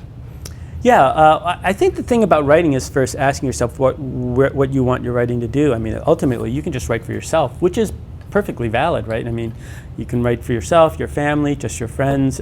If you actually want to make a career at it and actually earn a living, then that's a little bit different. Is that what you think you're hoping to do, having a career as a writer? Okay, long talk here. The single advice that I like to give is that in these creative fields, you're going to hear the word no a lot. Just don't let that voice be your own. Like always say yes to yourself, And if you do hear the word no, you've got to figure out if that's a permanent no or like a temporary no. And that's probably something that you can apply to any field and any job. You guys are going to hear the word no a lot, right? But the question is, how do you navigate those no's, right, in life? The example that I like to give is finding an agent. So I have TV and film agents. I know what that's like, but I don't have a literary agent, a book agent, right? And so I had to learn all about that. So I went online, I figured out what the process is. And so you've got to find an agent. I did all the research. I'd go to these people's websites. I'd find out when they wanted submissions, what they were looking for. Every time they said something that sounded like it could be me, I'd get all excited. Like we love Detroit stories. Oh, we love gay stories. I'd be like, yeah, that's me. But then after reaching out to 90 agents, 30 of them never wrote back to me. 30 of them wrote back and said thanks, but no thanks. And then 30 of them wrote and said, okay, send in a sample. So I'd send in the sample, and then out of that, maybe a third of them said, okay, send in the full manuscript, right? Because in that time period, I'd written the whole book. And then out of that, maybe a third of them said, send in what's called an R&R, revise and resubmit. Like they gave you notes and said, okay, well, can you tweak these things? And after I did all that, I still got rejected by all 90. Like even one of them rejected me on my birthday. It was like the worst birthday gift ever. But then, they would say these really nice things to me. They'd say like, oh, we really love the voice, we love the setting, but we just don't think we could sell this book. And so what I did was I went to the New York Times bestsellers list to see, okay, what books are selling? And at that point, George Floyd had been murdered. And so there was a lot of talk about race in this country. There was a lot of bans on gay books. So that was also an area. So I thought, you know what? I wouldn't write a book or offer to write a book unless I felt like I could actually do a good job or something. It just wasn't my interest. I like telling more family stuff. I like talking about food. You know what I mean? Like I'm more like that. And so that's really what that book was. But after I realized that that book was not selling and could not sell, I had to make those adjustments. And so basically all I did was I aged the book up. Like I started thinking about the stories that happened towards the end of high school and college when I was actively thinking about some of these things. Because when I was a kid, I didn't really have a thought on a lot of these things. And so once I did that, I went back to those agents that I was pretty close to getting signed. And by the end of the week, I had 4 offers of representation Yeah, and then I chose the one that actually rejected me on my birthday. I didn't tell her that, but I worked with her for about a year to develop the proposal. And like I said, she threw out about 6 or 7 of the stories, went back and forth with me. And keep in mind, she's not paid during all this time, so she has to really believe that it could sell. And then I think a year later, she took it out and she said, okay, we had a 70-page proposal, right? Because they had sample stories, had a marketing plan, and all this kind of stuff. And she said, you know, I'm sending it out to these 30 editors who I think might be interested in this book. And she said, don't bother me. Just, you know, just trust I know what I'm doing. Just be patient. But by the end of that first week, I actually had one of the editors quickly read it and wanted to meet with me. So and this is during COVID, so everything's on Zoom. We had that meeting on Tuesday. In the interim, a second editor wanted to meet with me, and both of them went well. And so at the end of the day, my agent was like, I need to talk to you as early as possible tomorrow morning. And so she's in New York and I'm in LA, and so I have the call the next morning, I think like 6 o'clock my time, 9 o'clock Turbo, and she's like, you have a 6-figure offer, but you only have 3 hours to decide. I'm like, I can't decide this in 3 hours. Like, you know, so I start calling around and trying to find out, like, well, who is this editor? What's her style? Et cetera, et cetera. And an hour later, the second editor I'd met with also came back with another 6-figure offer, and I had to turn down both of them. And then you go to what's called an auction, because most of the other editors had not read it, because they've only had the proposal for about a week, right? A week and a half. And then you do what's called an auction. It's like real estate auction, you know, it's like you get these bids, these blind bids and stuff like that. And so over the course of 2 days, you know, 3 more editors came in. So like 5 of them kept, you know, outbidding each other's. And, you know, and I ultimately went with the one that I felt, not the one they offered the most money, but the one who I actually felt like I had the best relationship with, like during the meetings. And so, you know, the moral of that tale is, like, I could have given up at any of those times, right? Like, you know, all those 90 rejections, but I didn't. And, you know, I tried to find the yeses in that giant pile of no, or the maybes that could turn into a yes. And I think that's just the one thing that I always say to anybody, that whether you want to be an actor, whether you want, you know, pursue costume design, whether you want to pursue playwriting or whatever, like, these jobs are just full of rejection all the time. You know, you just have to have a really thick skin, and you just got to keep believing in yourself, and you also got to be smart enough to know, you know what I mean, like how to navigate those no's, like I said. So. What really made you like what did you look for in those editors? Because like everything about the studio was so cool, but like what made you like say no to those?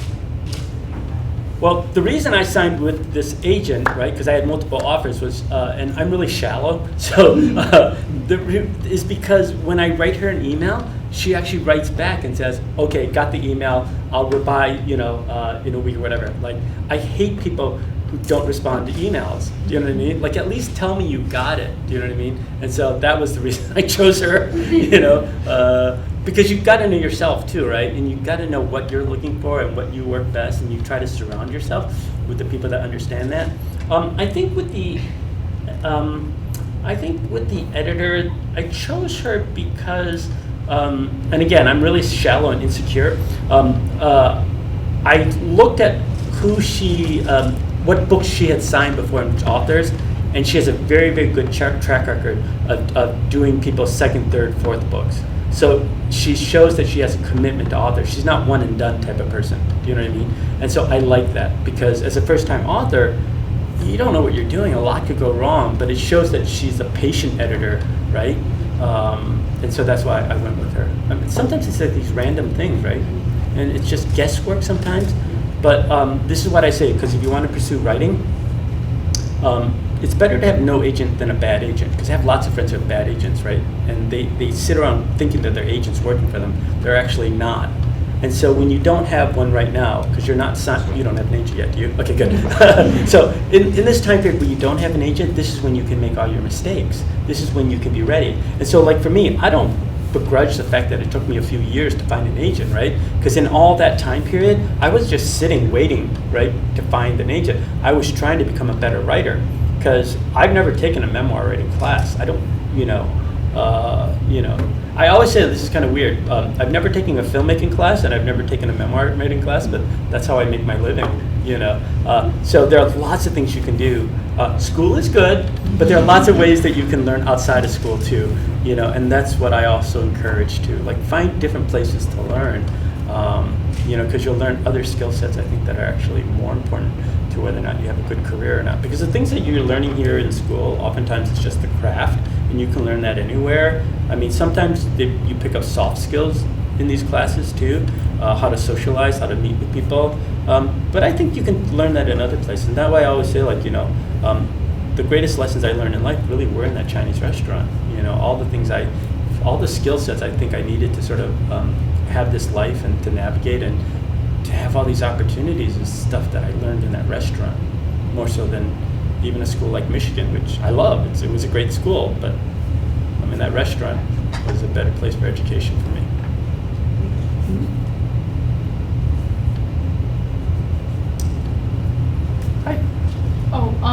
So I know you said that you started it with like the point for your nieces and nephews to understand like how you grew up and stuff in the restaurant, but did you start it with the intent of having it published, or what changed that you wanted to know? Well, I was spending a lot of time on it, and I was like, I should get paid for this.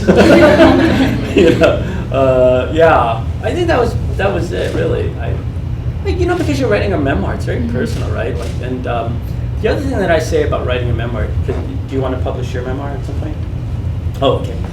Well, for those who are interested in publishing your own memoir, like for me, I don't really care how I come across, right? Because I'm the person that decided to write this stuff, right? So you guys can think I'm a shitty person. I don't really care. I mean, because I also feel like, I'm a person that's changed. That the person that's in that book is not the same person I am now. So I'm not wedded to that. You know what I mean? I don't.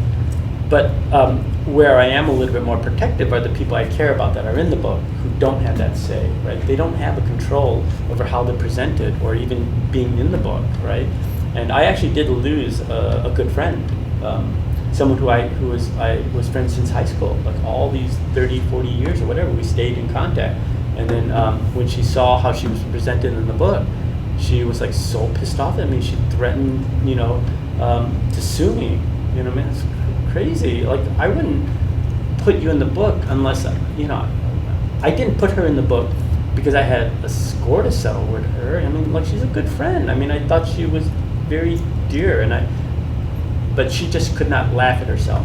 You know what I mean? Mm-hmm. Despite being a grown professional, a professor at NYU, she just has this inability to sort of laugh at herself. You know what I mean? Which is sad, because I actually asked other people, I said, like, how did this person come across in the book? And they said, oh, she comes off great. So I'm a little more sensitive about that kind of stuff, because, I mean, these are the people that you care about, right? They're the people in your lives. And so that's why I was not necessarily thinking of it. But then after I was writing it, I was having a lot of fun with it. I was telling people what I was doing, and everybody was like, oh, that's a great story. That's a great story. I just started getting a lot more encouragement from people, and I thought, okay, well, let's see. So, yeah. And plus, there's a lot of changes going on in Hollywood right now. Does anybody here want to work in TV, film, maybe costume? Yeah, it's kind of a shitty place to be right now because of streaming. Streaming has really upended the economic model right now, because when I entered in TV 20 odd years ago, it was really just, the 4 networks, right? And eventually it would grow. I mean, cable, but yeah, streaming services have really destroyed everything because they have a different economic model. I can go into that if you guys want, but yeah, it's really changed how TV and films are made. How did Vincent's murder affect you? Yeah, well, I mean, as I wrote in the book, I mean, it's like, it was just shocking, you know what I mean, that you know someone, who's in the hospital and fighting for their lives, and just nobody really talking about it outside of our community. And I just thought that was really weird. It's like, oh my God, she's in the hospital. Why isn't this in the newspaper? And I think that it's funny how some things in your life just sort of follow you, and you can sort of like peg where you were at different times, like whether it was when he was murdered or when the judge, came down with a sentence. whether years later, when I moved out to New York or LA to talk to all these other people who said that case was also very influential to them. I mean, for Asian Americans, it really was the major civil rights case for so many years, right? It's the thing that motivated so many people to do the type of work of social justice advocacy. And then to look back on it, even as an adult now, to still be talking about that case. I mean, for the longest time, I felt like that was part of my responsibility as a writer, is to keep telling that story so people remember it. But I feel less pressure like that now. I feel like, there are a lot of other people talking about it, so I don't feel like it's as much my onus to do it, so I feel that's good. Can I follow up on that? So you did Vincent Hu in 2009. Yeah, because that was when my dad died, and I just because my dad was friends with him, and I thought like, well, I should do a film that my dad would be happy with. Like, my dad never watched any of the stuff I did, for TV. It's just not his stuff, But I thought I'd make something that I thought that he would watch. And what was your biggest takeaway from the Asian community that you were doing, not knowing who he was? Because there's a lot of that in there of them not recognizing the name.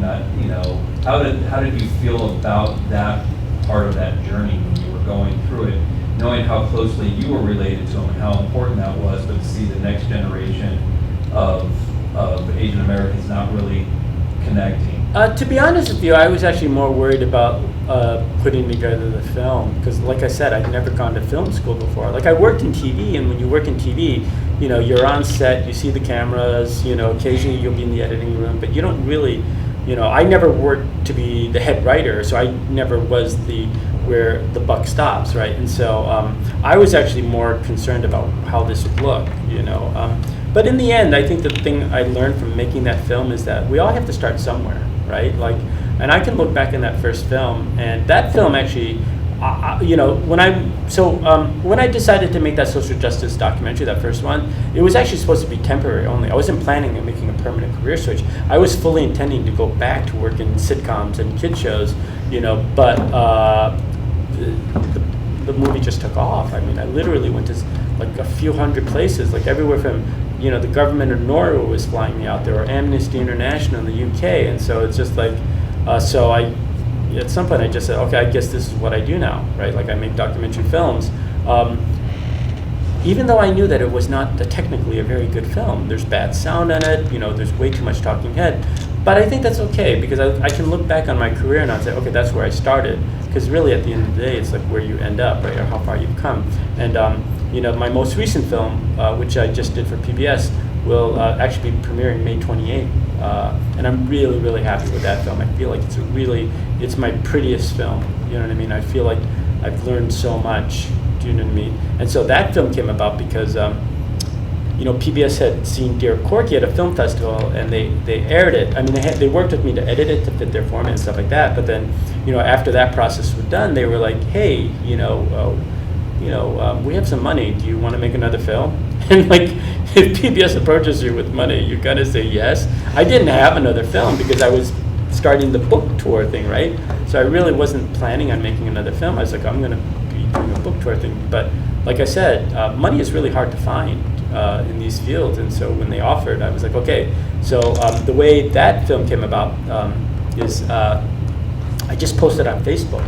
I just said, hey, does anybody know any interesting artists out there, right? I didn't say why.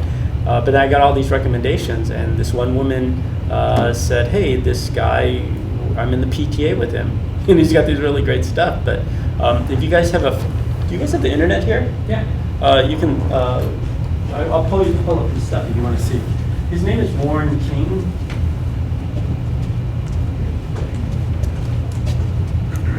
You said Warren King? Yeah, W-A-R-R-E-N. And then you might have to type sculptor.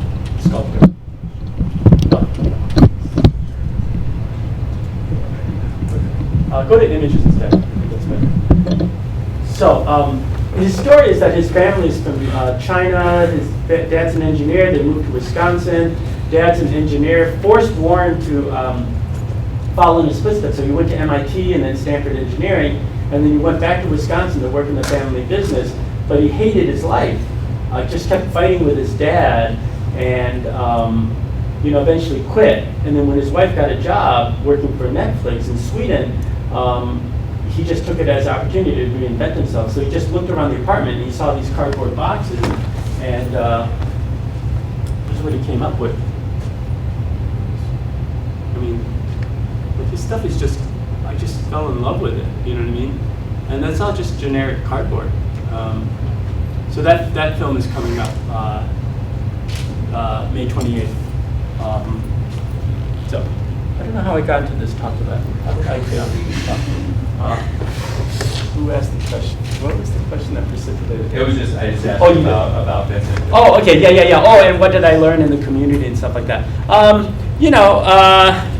I don't know. I make these films that are more about like what I'm curious about. I mean, the reason I wanted to do Warren's story was because he was also from the Midwest, and also he was dealing with the issue of, taking over his family business, right, the engineering firm. And I was, obviously, it's something I think about all the time, having made that decision and like not to take over the family restaurant, right? And so I just felt like there was, there's a part of the story that I'm curious about.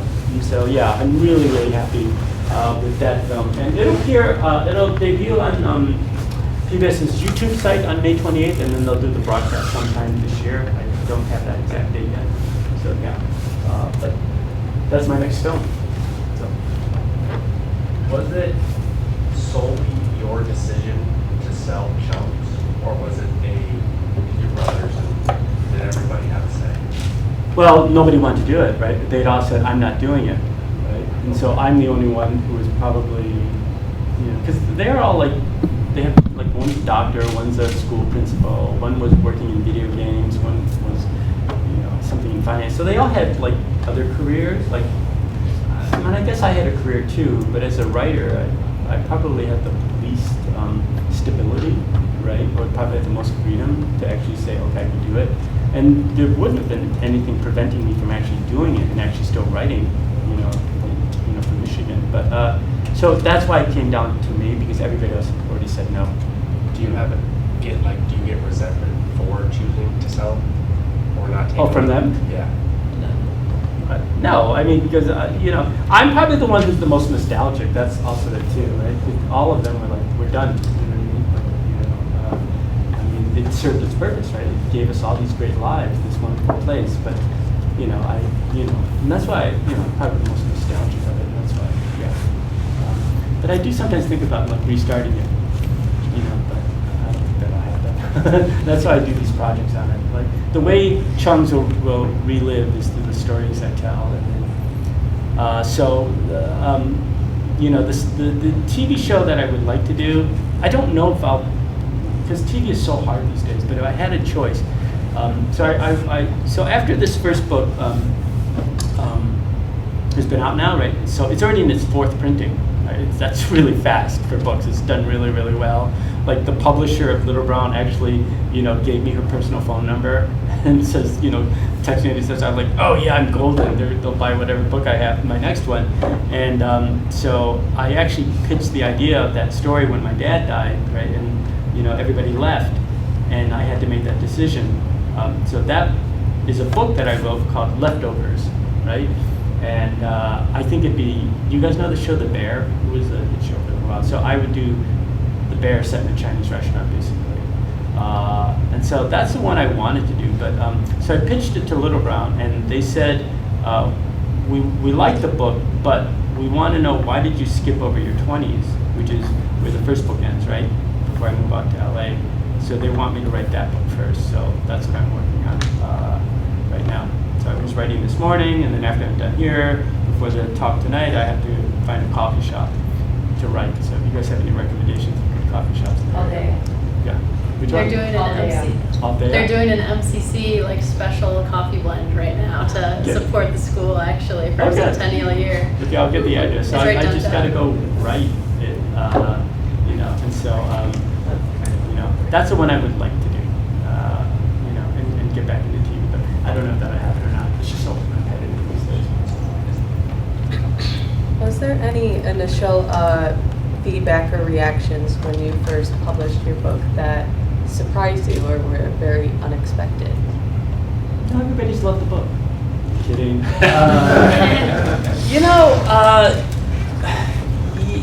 Yeah, actually, the very first person, because the book launch was in New York City at a famous bookstore, the Strand bookstore, and the very first question was very antagonistic.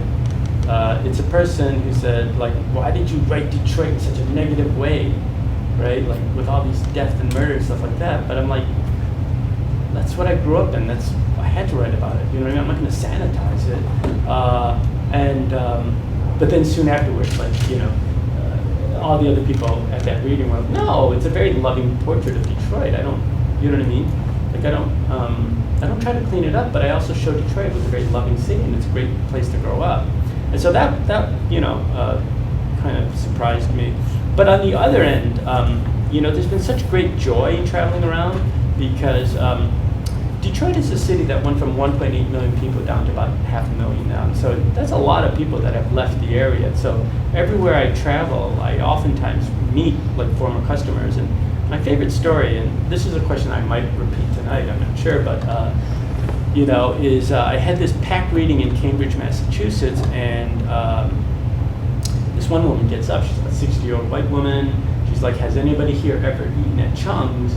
And nobody had because we're in Massachusetts, but she said, your family's restaurant was my family's favorite restaurant, growing up in Detroit. We went there every Sunday night. We ordered the same 5 dishes, right? And she said she told her mom that she was going to this reading by one of the kids from Chung's, and her mom, who has dementia now, started recounting all of our dishes in vivid detail. And she said for the first time in years, she felt like she had her mom back. And to me, it's like moments like that are really moving because when I was growing up, I always knew that my parents were really working hard to give us a good life, right? But I didn't realize that they were also trying to give Detroiters a good life too, because at that time, all the normal restaurants were closing down. There was very few places for a Detroiter to go and just have a simple meal and not feel like, the world is falling apart. And I feel like that's what my parents were trying to do because we had so many customers that had been going there since the 40s, right? Like families that had been going there for like generations. And I think they really, really wanted to keep that going for them just as much as they were doing it for us, right? And so I think that, people coming up to me from the past, people that knew my parent, my dad, coming up and sharing stories.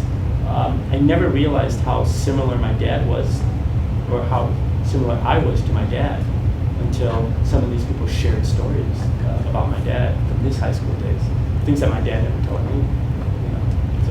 So on that, so when I was doing research, in regards to you coming, I stumbled upon the chat group that you started back in 2013. A chat group? Yeah, for Detroit, where you posed. It's online. It's a little back and forth piece where you posed and said, "Hey, I'm writing a story about Chung's," and you mentioned, this stuff, and you're like, I'm looking for. Wow, 2014. Wow, okay. 2013, and so you put this out there, and you said, I've already interviewed everybody in the family. I've gotten all of those pieces, so I'm looking for people that lived in the community. Do they have anything that they can share? And this went on. You kept it going all the way up until 2023 when you released the book. Not so much about what was said in there, but did any of these conversations that you had with people that knew your family, that went to the restaurant, were those things that maybe you had forgotten about that you remember because of a customer that made it into the story and the way that you were retelling certain events inside the restaurant? Yeah, I mean, there were certain people that I forgot what an impact those people had on me. Do you know what I mean? Like Bob Vito, who was the head of CNN, the Detroit chapter. Like I'd forgotten. Oh yeah, But there were also other stories that end up not making it. Like when I went off to U of M, the local PBS station was starting this show called Club Connect. This is probably before all of your time, right? It was like a kids variety show type thing. And I had actually auditioned for it because it was nationally syndicated, and I actually auditioned for it. And I made it all the way to the end, right? Like to meet the executive producers and stuff like that. and I totally screwed up the interview. And that actually is a story that should have been in the book, I think, but it didn't. So the moral of that tale was like, so I'd gotten pretty far, right, just being really horrific, because I had nothing to lose. Like, you know, I'm not an actor, I've not done on-camera stuff, and I said, oh, you know what, it's fun, you know, I'll just go and do this interview. And so I started getting, so like by the time we got to the final interview, that's when I started to get nervous. And I made a mistake in that final interview, which is, the person who was interviewing me asked me, so what do you like about our station, right? And, you know, because I didn't watch PBS, because I'm always working, I didn't really watch it, I fumbled that answer. I just started like thinking, yeah, what's that one show you have, that, you know what I mean?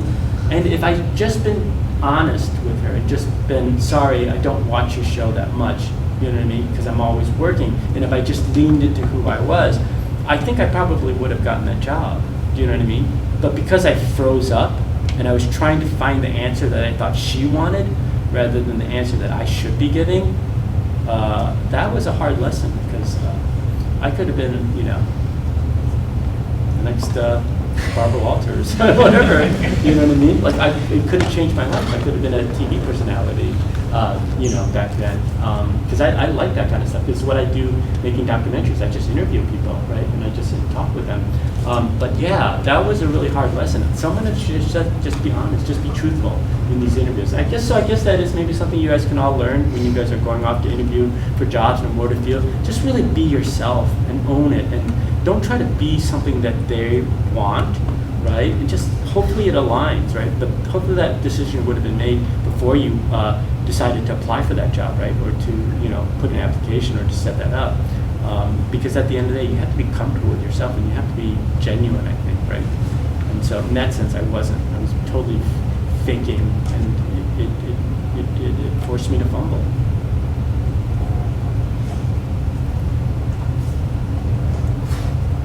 What do you feel is your purpose? So what? What do you feel is your purpose as a writer? Like, what is your goal after? Well, just to make people laugh. Just have a good time. Yeah. I mean, the other more political stuff, the creating an environment where I think people are curious about each other. Yeah, that's nice. But at the end of the day, I really just like writing. I just really like sitting down and just revising a sentence and finding the perfect word. There's just it's just nothing greater than just like, you know, having this paragraph and you feel like, oh my God, you know, every word falls into place and it just tells that story. So I do it for that. It's just fun. Yeah. And it's nice to meet people, you know, meet, feel good and understand things like that. But at the end of the day, it's a very selfish thing. I'm curious, you talked a little bit about like after the book was published, some people were not super happy with like how they were portrayed. Just one person. Just one person. Was there any, like, how much of a concern was that while writing the book? Like, were there certain people that, like, I have to warn them that, or ask them for permission to put this in? The one thing was my parents, my mom, and it was about my dad's infidelity. Because, you know, it's very sensitive, and I wanted to make sure Mom was okay with that, and she said, yeah, you know.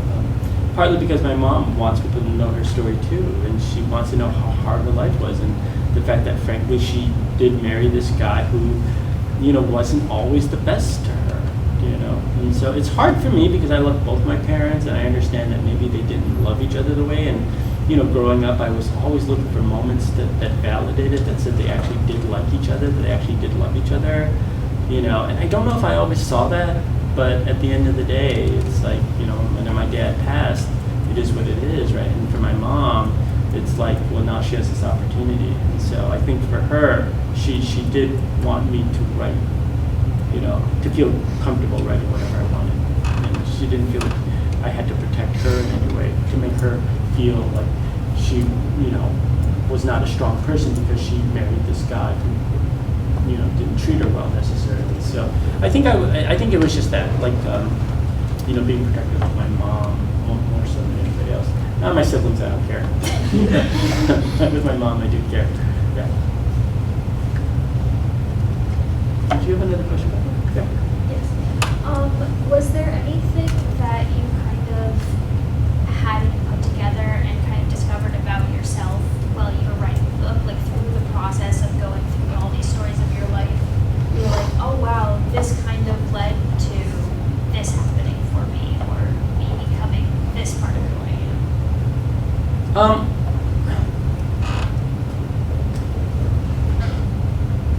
I don't know. You know, it's weird trying to, like, you know, clean up your life, right? So that it's in a digestible form for people. But it is interesting to understand that you do have a through line in life, and that there are these things that happen that you're not quite sure what to make of, and there are some things that happen, you know, when you're younger that sort of, you know, define you, you know.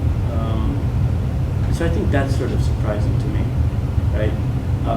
So I don't know if you guys are coming tonight, but there is one story that I generally read, you know, and it's actually a story that was one of the last stories to be written, you know, and it was because my agent wanted something that addressed the particular issue. You know, I won't spoil it to you guys, but yeah. So, but it turned out to be my favorite story, the one I read over and over and over, and I never realized that story really encapsulates my life in a way that I never thought of so deeply, but in a very small moment. So as we get close to the end, are you open to signing a couple autographs for students that are here that may not be able to make it to tonight's session? Yeah, sure. Okay. Is there anybody that has another question that they would like to ask before maybe we do a close and go to that? Yeah, you're here, Sarah. So you talk about the eyes, the critical eyes sometimes of the public or your readers with nonfiction. Are you curious about fiction and exploring that? You know, I'm in writing groups with these people that are fiction writers, and it seems fun. I mean, it's just a different part of the brain, you know what I mean? Because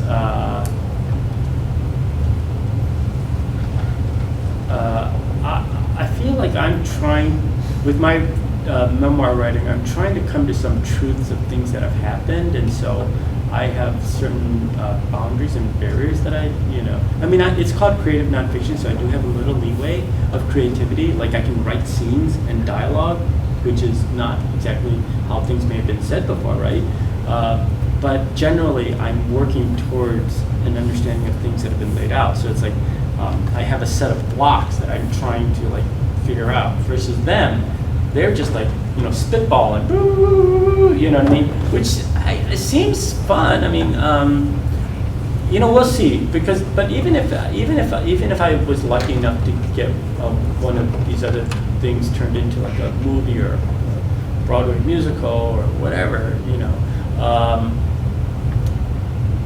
yeah, I think I think it could be fun. But right now, like, I'm just doing the memoir stuff, and I'm pretty happy doing that.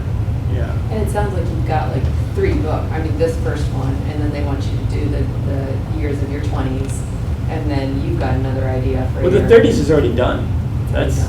So I pitched it to them last July, and by then I'd already booked my ticket to London because I was going to go there for a month, you know, like September, October, like 6 weeks or so. I said, okay, I'm just going to go finish the book.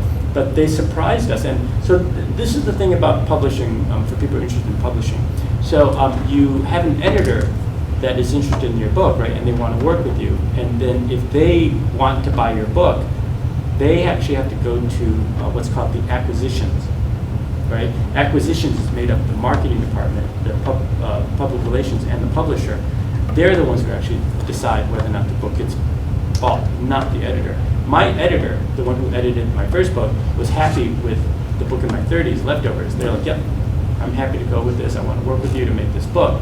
It was actually the publishing department, you know, the big head, who said, well, what happened to this other book? We want this book first. You know what I mean? Because they just think it's a very ripe time period, the 90s. You know, I like to say it's the last time New York City was interesting, you know, because it was before Giuliani moved in. there's a lot of stuff going on then, and I had a really crazy 20s. I was, a lot of fun stories. I had this one when I went there. I was a struggling writer, right? I was, making much money. I was taking shit jobs, and I did everything from apply to be a New York City cop, to being a go-go dancer. It was like a crazy time period. And one weekend, like a bunch of us writers, we were all broke, and we're like, one of our members actually, his parents owned a beach house down by Atlantic City. So, let's go treat ourselves to a writer's retreat, right? And so we just all went down there to write. And then, after a long day of writing, we decided to go to the casinos just to relax and stuff like that. I'd never been to a casino before, and I just went in and I played the slots, and I actually won a few $1,000s. And so for the longest time, I called it my Trump Writing Fellowship. So I owe my writing career to Donald J. Trump, which is really kind of crazy, But yeah, so there's just weird, fun stories. Like, I won the state's largest poetry prize at the age of 25, and because of that, I got a lot of press. I mean, I was featured in Newsweek as one of the Gen X voices of Gen X, and from that, I got invited to be on this cable network. So at that time, this is all before you guys were born, I think. But we didn't have 24/7 cable back then, right? It only started in 1991 because of the Iraq War.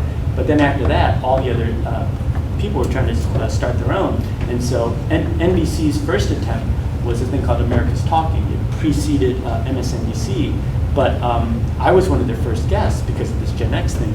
And the host of that show was a woman named E. Jean Carroll, who eventually was the person that, sued Trump, at the time. But I was on a couple times because she really, enjoyed having me on her show. So, I was sort of, one of the first guests, on 24/7 cable type of stuff. So just like weird, like things that I can talk about, which sort of puts you in that time period of what America was, encountering at the time. So similar to my book, right? Like I just found myself, seated at these certain moments, whether it's the Vincent Chin murder or the Detroit Tigers winning the World Series. I just have a perspective on it, we'll have a perspective on Donald J. Trump's bankruptcies. So yeah, we'll see. So that book is done, and now I'm working on the 90s. They have not officially offered money yet, but because they asked me to write it, I have a feeling they will offer something. If they don't like it, they'll probably just lowball me, just to save face. And they also won't do a 2-book deal, because publishing right now is also in a very tough time period because of the tariffs. It's really shot up printing costs. And there's an anti-diversity movement going on right now. And the reason that has impacted books by people of color and also gay people is because so many books are actually purchased by libraries and schools. And because they're the ones who are under pressure not to buy these books, right? That impacts what publishers think, they're going to sell or how many books they're going to sell. So it's even though my book was a big hit, I think they're just going cautious with everything. It's a tougher time period now to write stories that are diverse. Even writing about a Chinese restaurant is kind of too political for some people.